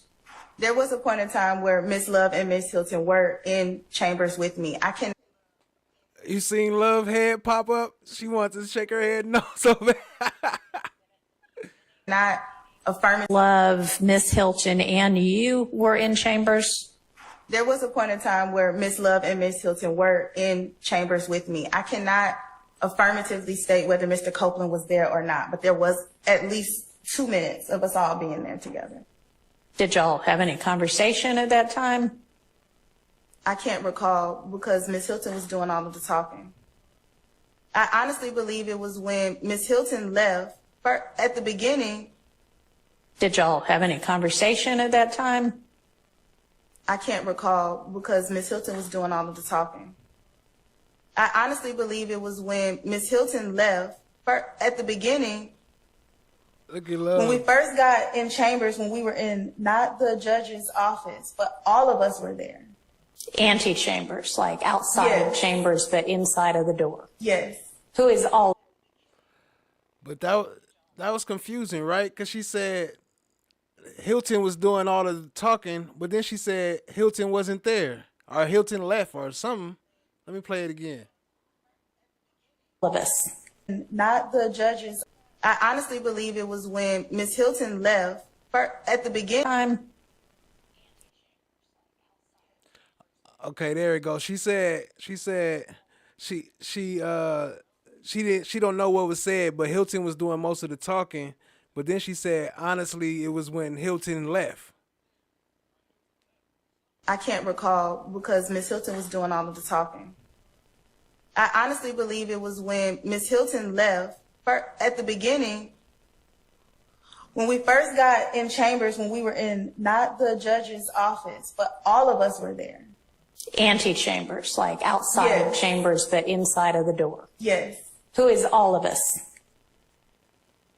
Simone Hylton, Adriane Love, me, Investigator Hamilton. Mr. Chamberlain was in and out. The judge was in and out talking to us, and that was it. In and out talking to you about anything substantive? And this ain't no shot. Shout out to Kayla. I know it's hard up there, man, especially up there talking to a judge. You don't want to say the wrong thing. You don't want to get Woody in trouble. You know, Hylton is her friend. Well, was. I don't know if she still is, but, you know, you got to be careful. So I ain't knocking her, but I'm just pointing out what happened. You know, I'm being unbiased. No, Judge. Okay. All right. So y'all are all out where the JA, the judicial assistant, sits. At first, okay. We'll call that the ante chambers, ANTE chambers. So when is it that any of you go back into Judge Glanville's actual chambers, his office? Adriane Love says, Judge, can we talk to you for a second in chambers? Okay, and who goes then? Just me, her, Adriane Love, and Judge Glanville and the court reporter. Okay. But you also see, like, she was getting interrogated by the judge that whole time. That wasn't Love interrogating her. That was the judge. Like, you know, imagine if Glanville would have got her on that stand. Did Kenneth Copeland ever say, I killed Nut, while Simone Hylton, to Simone Hylton while you were in there? Can you ask the question again? Did Kenneth Copeland ever say to Simone Hylton, I killed Nut? No. Did Kenneth Copeland ever say to Simone Hylton, I killed Donavan Thomas? No. Did Kenneth Copeland ever say that he killed anybody to Simone Hylton? No. Did he say any of those three things in Simone Hylton's presence and hearing, to your knowledge? Can I answer that with a non-yes or no question, Judge? With a what? With an explanation, because he didn't say yes, or he did not say I killed, but he said you cannot tell me what I did or did not do. Okay. That's the extent that he said? Yes. Okay. When you spoke about someone asking the sheriff to turn off their body cameras, was that Ms. Hylton? Did you say Ms. Hylton told the sheriffs to turn off their body cameras? Did I hear that wrong? You heard that absolutely wrong. Please tell me who it was. I clearly said Deputy Brown. Thank you. Thank you for clearing that. You're welcome. I don't remember who was in the room. It may have just been me. So it may have just been you when Deputy Brown said. Judge was like, what? Hold on, wait a minute. It may have just been you? How, Sway? How? To the sheriff's deputies, turn off your cameras? I don't remember exactly who was sitting in the courtroom. But that's in the chambers. But that's possible? It is possible. It's possible it might have been when you and Mr. Copeland were just in there together? It wasn't. Well, Mr. Copeland had to have been in there, right? Because you said the deputies didn't show up until Mr. Copeland arrived. No, what I'm saying, Judge, is that was the order as he walked in. Right, but what did you say might have just happened when it was just you? Nothing. I was saying I may have been the only one sitting there. I can't remember, but there wasn't like, oh, step out. It's as soon as they walked in, this is what was said as Mr. Copeland was walking in.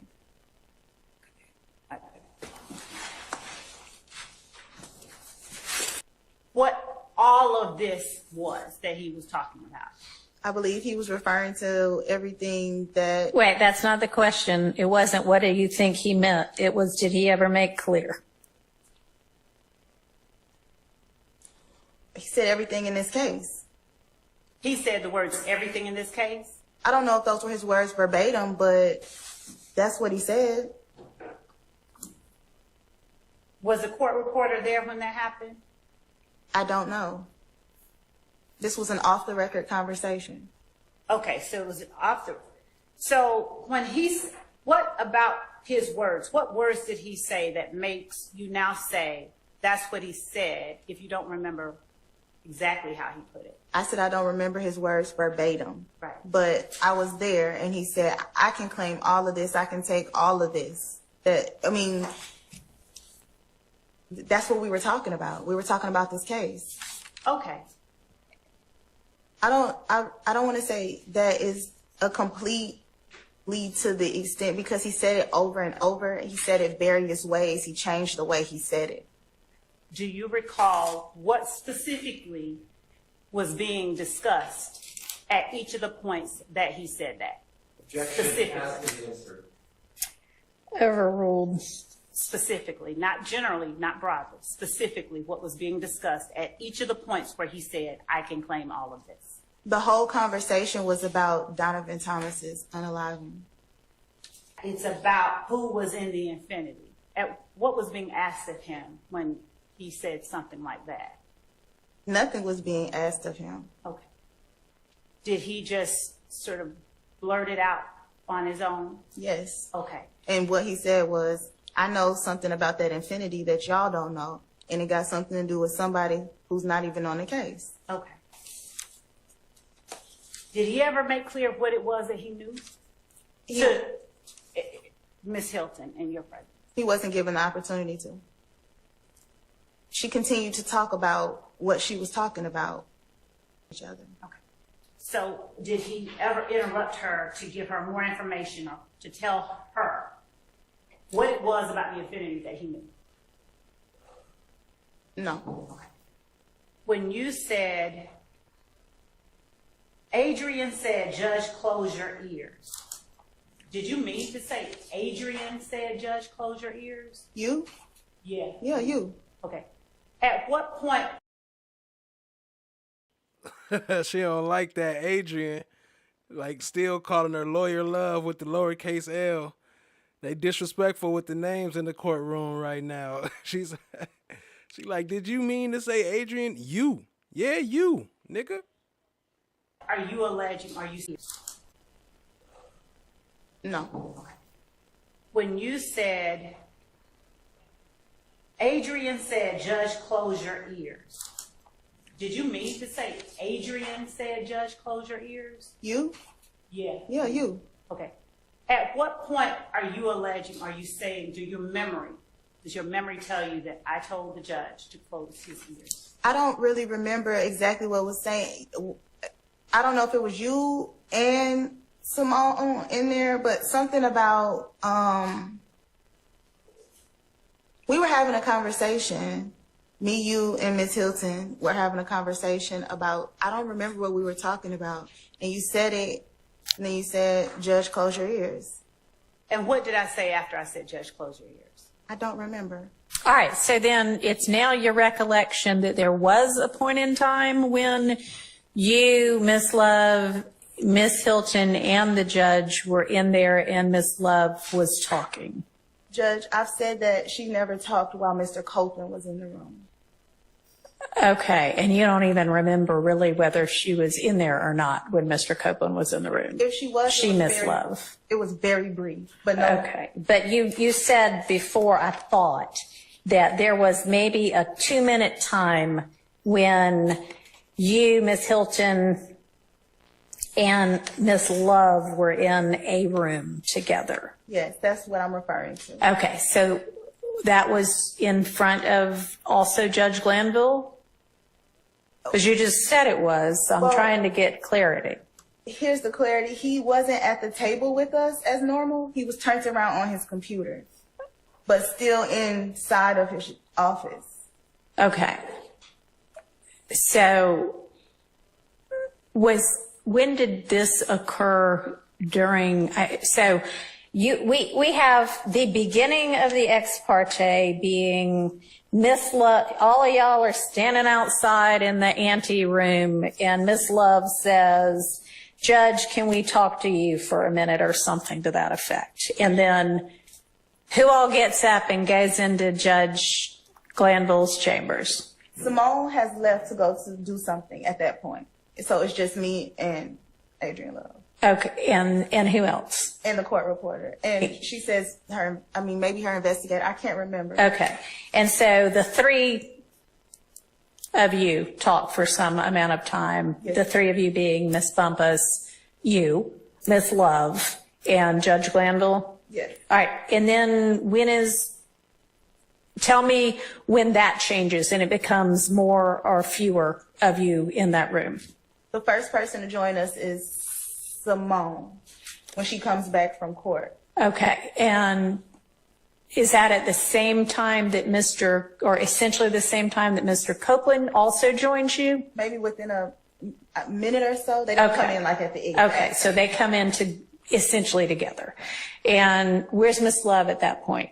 She leaves when Ms. Hylton comes, but she does stay for, like I said, there's a brief conversation with me, Ms. Hylton, and the judge. And the judge? Well, in the judge's chambers. The judge is not. With you, Ms. Hylton, Ms.love, but it's not a part of the proceedings yet because the judge didn't even pay attention. He's over there working on his computer. Yes. What do y'all say at that point in time? I don't remember what the conversation Anything of substance? It was about maybe plea deals. I remember she said to me. She who? Adriane Love. I remember she says, which I can't forget this, is I don't know who's worse, you or Jacoby. What? That was the thing. That was the nature of the conversation. Say that again. She tells me she doesn't know who's worse, me or Jacoby. Me or Jacoby? Yeah. Jacoby Hudson? Yes. Okay, Jacoby Hudson. Y'all know who that is too. Man, I should have put that clip in there. Jacoby Hudson is DK's lawyer. That's the one who had his hand on his backside while he was in the interrogation room. But he also used to be on the prosecution side, and he was raised and trained, well, not raised, but raised in the law game by Fonnie Willis. He's her understudy, so Fonnie Willis taught him how to do what he do, but then he went over to the other side, I guess, and that's DK's lawyer. So that's why Love said she don't know who worse out of him and Bumpass. What does it have to do with anything? I don't know. It has nothing to do with this case. Appreciate y'all being here. Hit the like, hit the subscribe, share with a friend, tap in. That's what we're talking about. You asked me what we were talking about. Okay, so something that had nothing to do with this case. And then something comes up about, I don't know if it's plea deals. I don't know. It was something about this case where she says, Judge, close your ears. Okay. So this is before y'all kind of gone back on the record. The judge isn't paying attention anyway. He's in the room, but he's over at his computer. Y'all are over at his conference table. Is that what your recollection is? Yes. Y'all are talking about entirely other things. And then I wouldn't say entirely other things, but we're not talking about the Mr. Copeland. Or the case. If you're talking about Jacoby Hudson, you're not talking about the case. No, we're talking about the case. She's talking about, I guess she's talking about the reference to me hugging people. I don't know. But we were talking about the case. Okay. Anyway. And then at some point, Ms.love, to your recollection, says, Judge, close your ears because she wants to talk to you about a plea deal. I don't know exactly I don't remember exactly what she was talking about, but it was something pertaining to the case.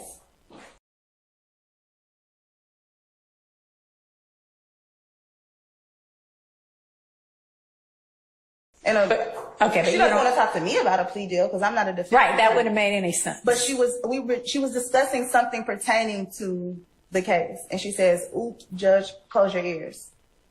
And how long does that conversation go on? Like two. Love that's head the 2 bobbling. minutes I'm talking about. Okay. And then what happens to Ms.love? She leaves She leaves. And then when do y'all go back on the record? immediately. Okay. Well, no, I talked to Mr. Copeland for a second. Okay. Privately or? Okay.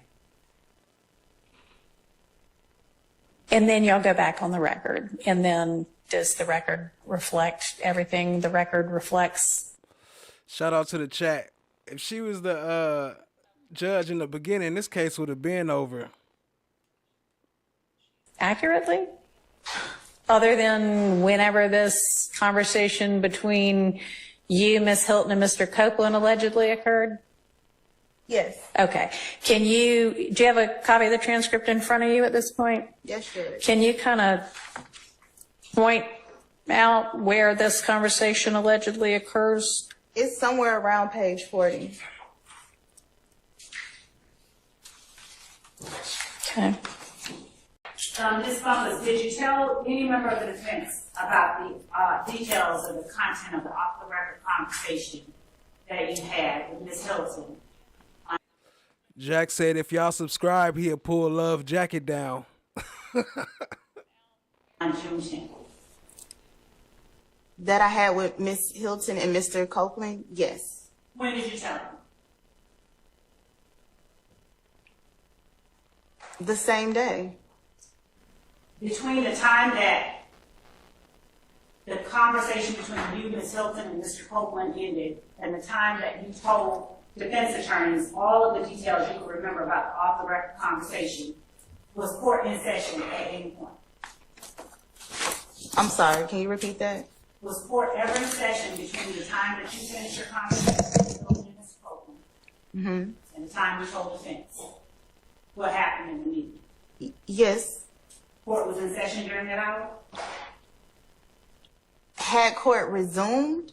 Correct. Did court at any time resume from the time that you left the meeting in chambers to the time that you had the conversation with defense? Just in that moment, from chambers to conversation with defense? Oh, no. Court had not resumed?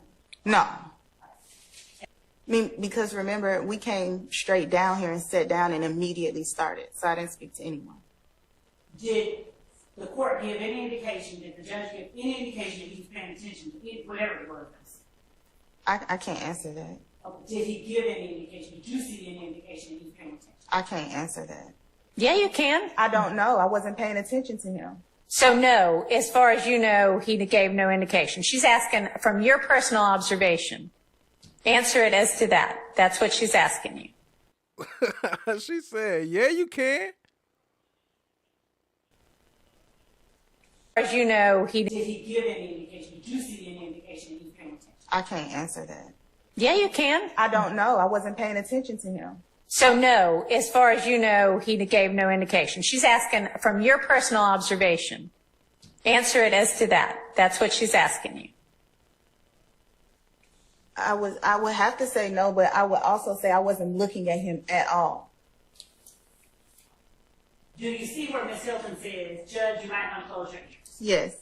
Did you hear that phrase or something like that said more than once in that meeting? Yeah, and before Simone got there, I know exactly what I'm talking about. So are you in here at this point?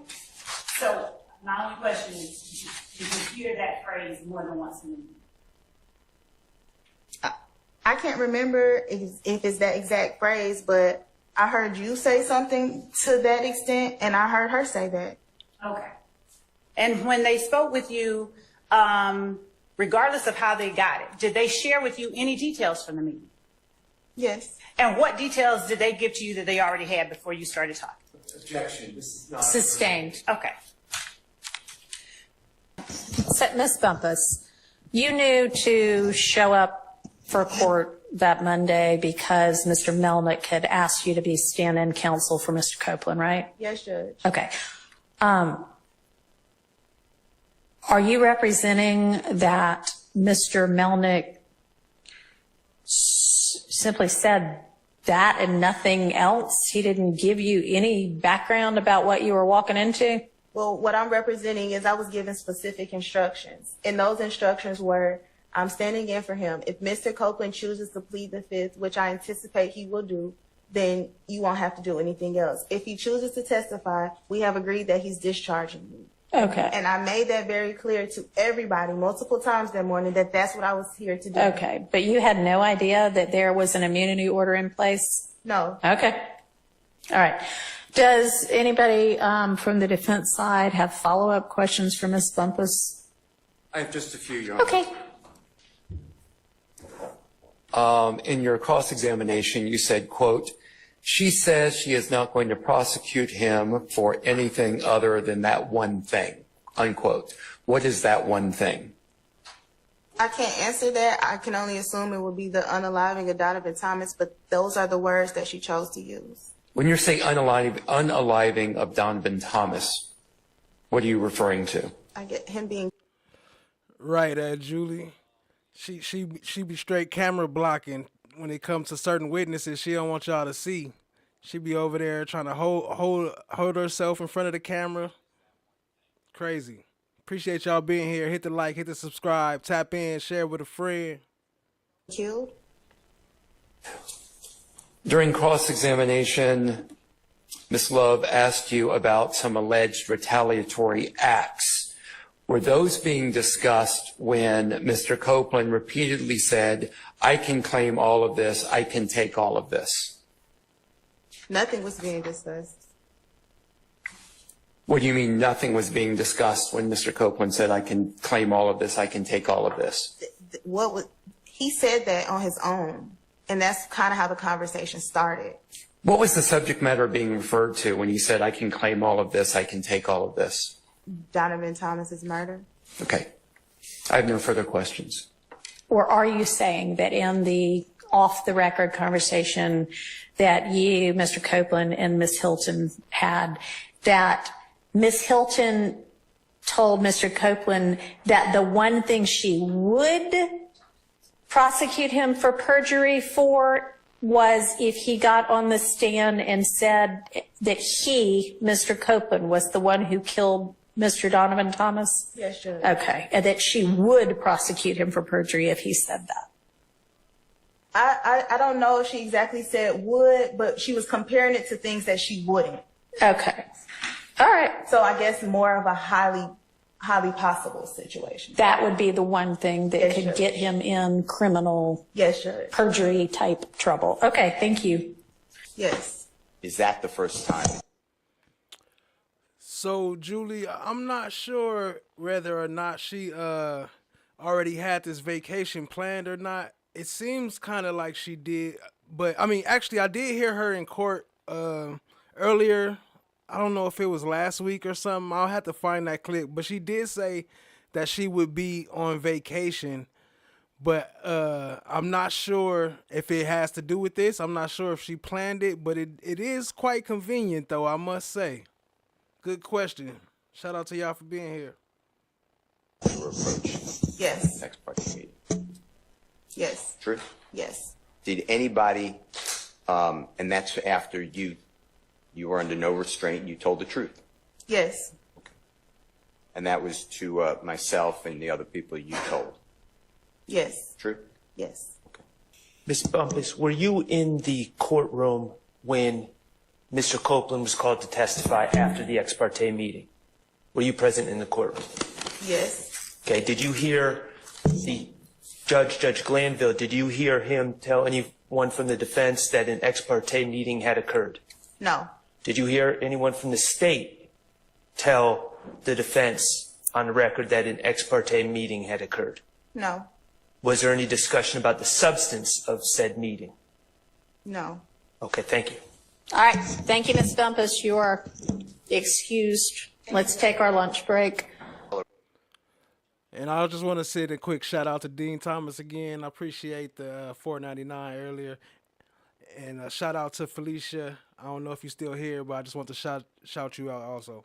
A written motion.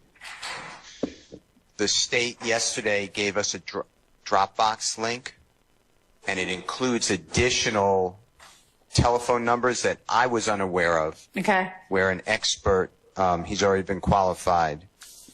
His name is Agent Bernie, B-E-R-N-I, from the FBI, has done now an analysis of historical cell site location data, and I'm objecting to that very late, I believe, notice. And then the state has a couple other, they changed charts. I personally don't have a problem with that, but I need to study them. But the new reports and data and a new phone number, I am not agreeable to. Okay, an entirely new phone number. Tell me some more, Ms. Love. Yes.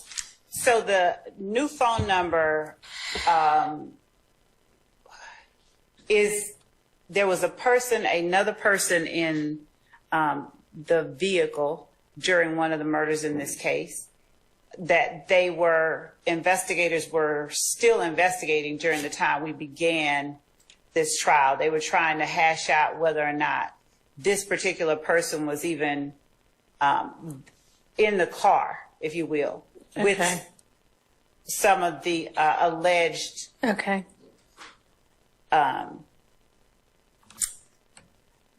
parties to the crime. Okay. Since that time, during the course of this trial, the investigators with the Atlanta Police Department that were doing their deep dives into forensic data determined that this person, I don't think that person has been arrested, but this person was also in the car with the co-conspirators during this particular murder.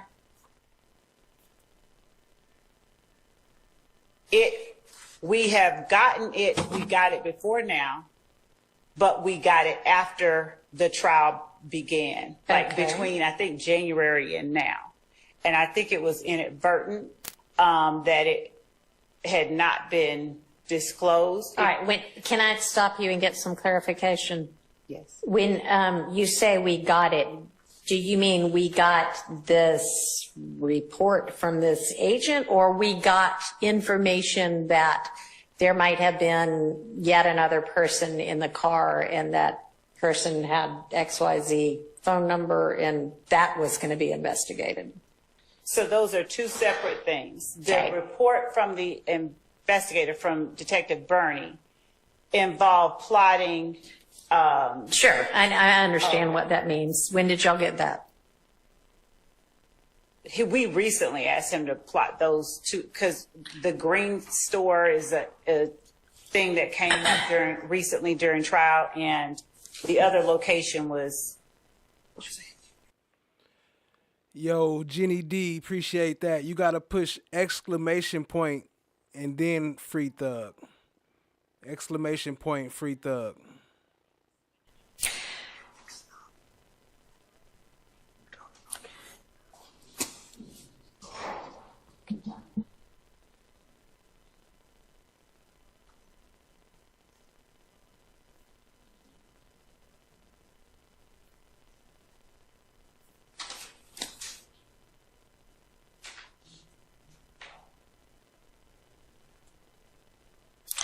So we have two understandings of what the court is asking. So we're not talking about plotting of those cell phone numbers. We're just talking about the Boyer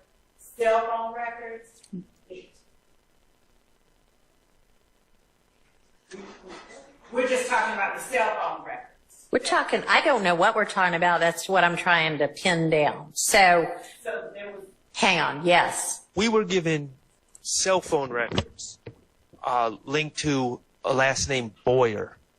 Boyd, B-O-Y-D? B-O-Y-E-R. Boyer, okay. On Monday, on yesterday? Okay. Yesterday. And so that is the late disclosure that we're speaking of. Okay. And they were charted as well. Which Okay. Nobody really, I'm sorry, do y'all care? Is the objection to the charting or? It leads me to believe that they've had them for a while if they've plotted them. All right.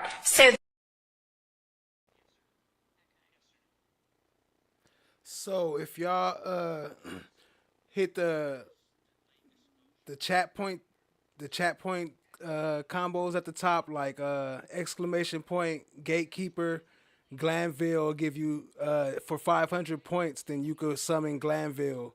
If you push power up, exclamation point power up, you can power up the stream. Exclamation point Lovezilla, you can summon the Lovezilla.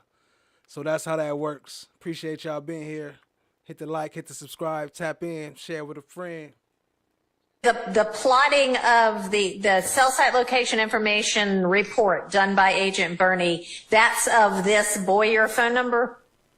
Yes. Okay, and y'all just recently asked for that based on some testimony about something? No, that's a different thing. I literally sat there and conflated two different Okay, all right. So then let's back up to the original issue.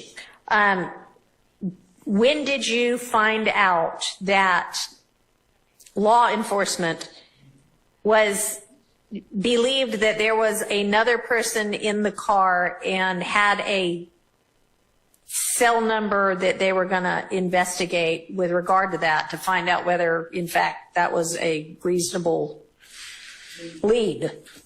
Your Honor, I'd like to check with another team member because I don't know the answer. Can you give me an idea?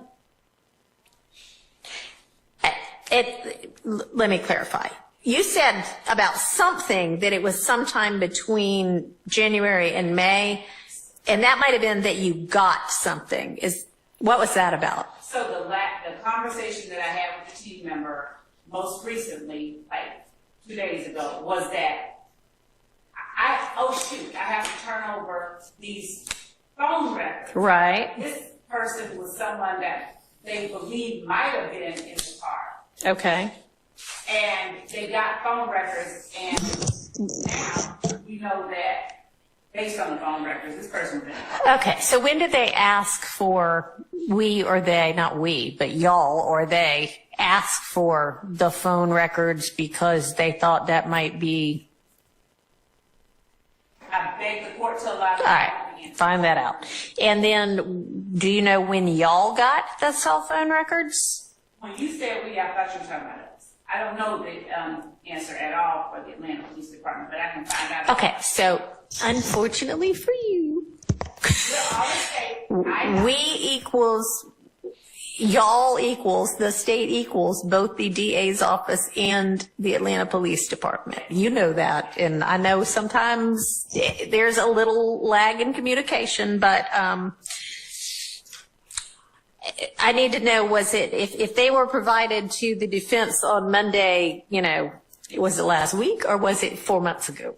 Okay, I can find No, because, okay. And what do these cell phone records reveal? That this person did appear to be also in the car? Yes. And There's two cars. okay, do you know which car? I mean, there are two cars that obviously one, well, not obviously, at least one contains at least one shooter, right? Is there any assertion that others contain shooters as well, or just people that are involved? The state Okay. is alleging that there's a white car with my client and Mr. Garlington in Right. it, and then another car with Mr. Nichols and Mr. Farley in it. And now it sounds like they're saying that this Boyer phone, whoever owns this phone, was in one of those cars. And I'm inquiring what. I don't know anything. I'd like to provide that information if I can. You don't know. You want to check and make sure on that. Okay. Because it was not a part of the original. Yes. Okay. How long has the defense known anything whatsoever about this person named Boyer? Your Honor. Oh, that for this, I could tell you from my understanding of the discovery, there is zero information on Mr. Boyer except one mention in a jail call. That is it. That from my whole database, I have one mention. That is it. And I have no reports. So the police been investigating and found out that this person allegedly was involved in this killing. I still, to this day, have no reports on it. I've never interviewed him. I didn't open on him. He could be a great defense. I have no idea who this person is. Yeah. I mean, yeah, this is, I mean, you know, potentially significant information for the defense to know about. I can't say that at the time we did opening that the police had it. I'd like to be able to say. All right. All right. We'll find out. But there's been a long period of time between opening and now. 8 months to be. That was 24, but okay. 7 or 8 months. I see you, fam. Shout out to Crime Time and Limitless. Much love, fam. So, yeah, we need a lot more information about this.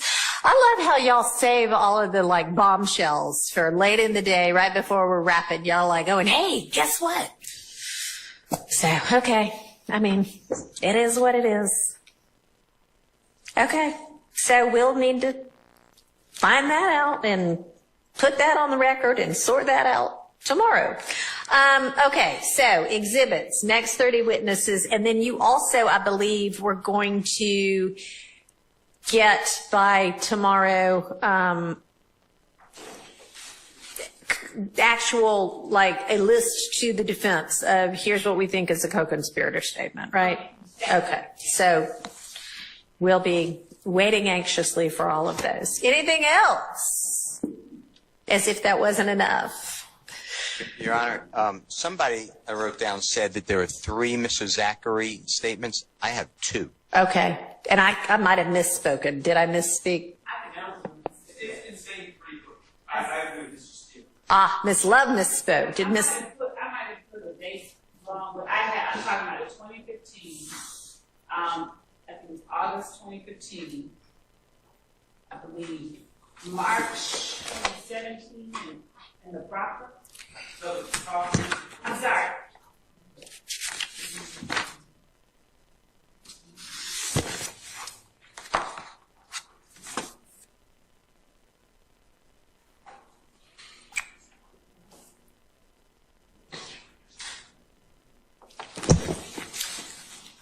I might have misspoken too.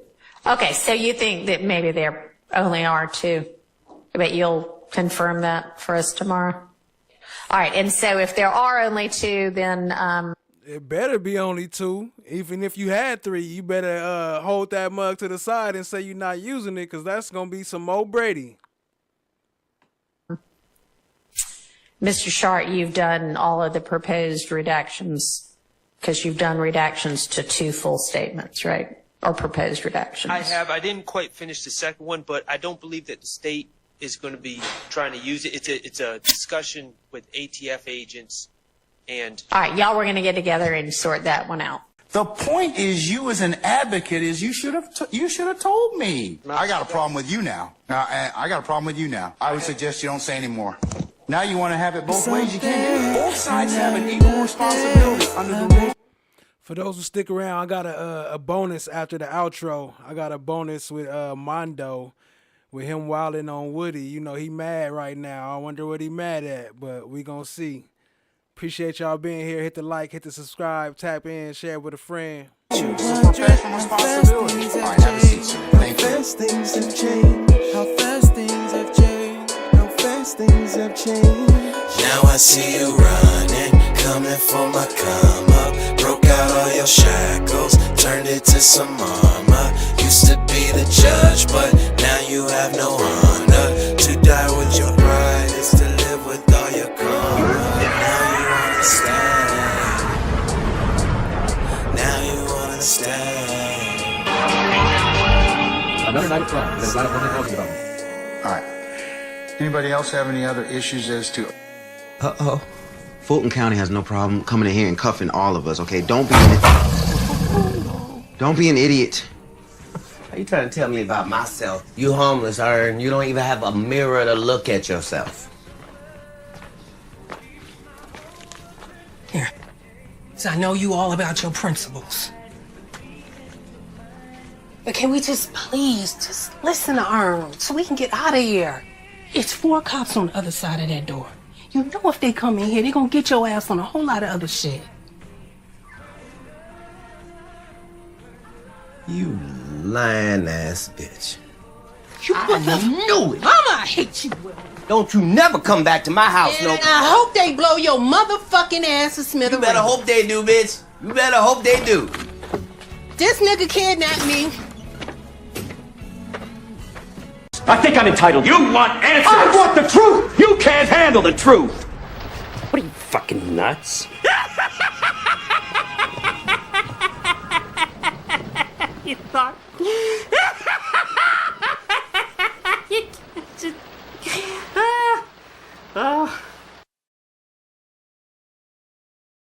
Then he get on the stand and testify and blow up.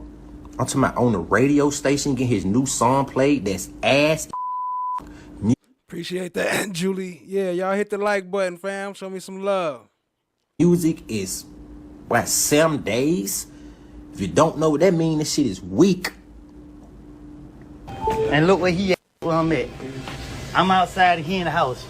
Yeah, that's true. He need to be so irrelevant, man. He want that 7 days of fame. He gonna get it. He be playing with me all the time. I said, this and that. I'm watching, boy. Let me get a $5 Little bit of boy. Little bit of boy. Y'all get that nigga an interview. Give him about 2,000 interview, man. He need it right now. Alright. Come on, man. Man did multiple interviews, man. Man was a real live informant, man. Come on, man. But y'all don't understand that he the reason why this shit started. I don't try to tell y'all. For real, my brother. Nigga, for real, put the police on you, man. Motherfucker ain't learned from about it. Nah, fact. Like, for real. Multiple interviews on God, man, though. Yeah, y'all get that boy Adam in here. Know he might try to tell on you. Don't add him. He can't tell on me. I have not committed not one crime with Buddy. I didn't even guess what when Buddy started coming around. When I realized my brother had them type niggas around him, you could ask anybody who really know me, anybody who was around. Yo, Crontonic, who is the crocodile man? I don't know who that is. But yo, shout out to Peters. Melissa Peters, I appreciate the Cash App. It just came through. I got it. Much love. I appreciate that, fam. Guess what I did? Gone. Cause the spirit and the vibe and the energy went right. I walked in the studio one time and seen Bud and them. Never been back around since when I seen Bud and them was around. That's on everything, boy. Come on, bro. I ain't no goofy. I was raised in this shit for real, bro. Like, I'm not no goofy. I just look like this. I just look like a little pretty boy. Like, come on, man. I'm a gorgeous gangster, man. And he said, I ain't no goofy. I just look like that. I'm a gorgeous gangster. Real life. I was raised in this shit for real, bro. Like, I'm not no goofy. I just look like this. I just look like a little pretty boy. Like, come on, man. I'm a gorgeous gangster, man. In real life. For real. You ain't listening. B.A. Love for not a fighter, daddy. Oh, nah, baby. I ain't doing no fighting. I'm just speaking on real shit. Cause I need to be speaking on that type shit. Cause too many goofies around. It's like, bro, you got niggas like, you got real niggas, bro, who been in this shit so long, putting in so much blood, sweat, and tears. And they feel like we not getting our flowers. We not getting our recognition. We not getting the shit that we supposed to be getting. But you got niggas like Buddy really went on stand and blew up off of testifying. Like, what is the world coming to, brother? Like, what is this shit coming to? For real, man. Why Sizzle, what's up, my dog? Nah, for real, my brother. Like, what the world? You got niggas who been in the game doing this shit for so long, bro. Putting in so much behind this shit. We ain't getting our flowers, bro. We ain't getting no more. But you got a nigga who come through. Bro, this nigga did a mother. This nigga went on stand, my bro. All that before the stand shit. Home was informant for years. Then he get on the stand and testify and blow up. I'm talking about on the radio station, get his new song played. That's ass. Music is what, 7 days? If you don't know what that means, this shit is weak. Come on, man. Nah, for real, True. Hey, True. Man, the nigga was checking their posts in the interview, man, and all jokes aside, this where it hurt my heart the most, y'all. This on some real shit. Home was in that interview. After y'all get out my live, and y'all probably didn't tune into it, go to that interview he did that was on YouTube that got him, that exposed him, because then nobody know he was doing all that. I mean, I know the world did. Then nobody know Shadow was on no rat shit. But go to the interview, man, and listen what he was saying about Slime, bro. This man said he wished Slime died or was dead or da-da-da. Like, bro, that shit hurt my heart. And it's the same nigga, bro, that turned your little boogie broke ass up, boy. You might be getting you some little motion, having you some little paper now, but back then, boy, you were busted and disgusted, boy. And Slime turned you up. And you had a nerve to tell my shot you wish I was dead or wish I would died. I ain't never seen no nigga. Man, I'm just shut up, man. Come start getting too deep, man. I don't even supposed to be saying all these type shit on the internet, bro. For real, bro. That shit crazy, bro. They said no go to interview for 2015. I'm the judge taking over this case now, so go ahead and have a seat. What I want to ask you right now, I know that you have been given immunity with regard to your testimony, and there had been, at some point, you didn't want to testify, at some point you did want to testify. The first question I have for you... I don't want to testify. Okay, the first... Well, right, want to is maybe the wrong term, but... Also in the car? Yeah. And... There's two cars, and... All right, y'all were going to get together and sort that one out. The point is, you as an advocate is you should have told me. I got a problem with you now. I got a problem with you now. I would suggest you don't say any more. Now you want to have it both ways. You can't do it. Both sides have an equal responsibility under the rules. It's a professional responsibility. All right, have a seat, sir. Thank you. How fast things have changed. How fast things have changed. How fast things have changed. Now I see you running, coming for my come up. Broke out all your shackles, turned it to some more. Appreciate y'all being here. Shout out to everybody who was here. Shout out to Julie. Shout out to Cron Tonic Limitless. Shout out to Mary Lou. Shout out to Melissa. Shout out to Dean Thomas. Shout out to Chan, my black is golden. I can't see the rest of the names. My chat won't go up. But I appreciate everybody for coming through. Much love, fam. Tell me about myself. You homeless, and you don't even have a mirror to look at yourself. Hit the like and subscribe on your way out. All about your principles. But can we just please just listen to Earl so we can get out of here? It's 4 cops on the other side of that door. You know if they come in here, they're gonna get your ass on a whole lot of other shit. You lying ass bitch. I knew it. Mama, I hate you, Will. Don't you never come back to my house, And no. I hope they blow your motherfucking ass to smithereens. You better hope they do, bitch. You better hope they do. This nigga kidnapped me. I think I'm entitled. You want answers? I want the truth. You can't handle the truth. What are you, fucking nuts? You thought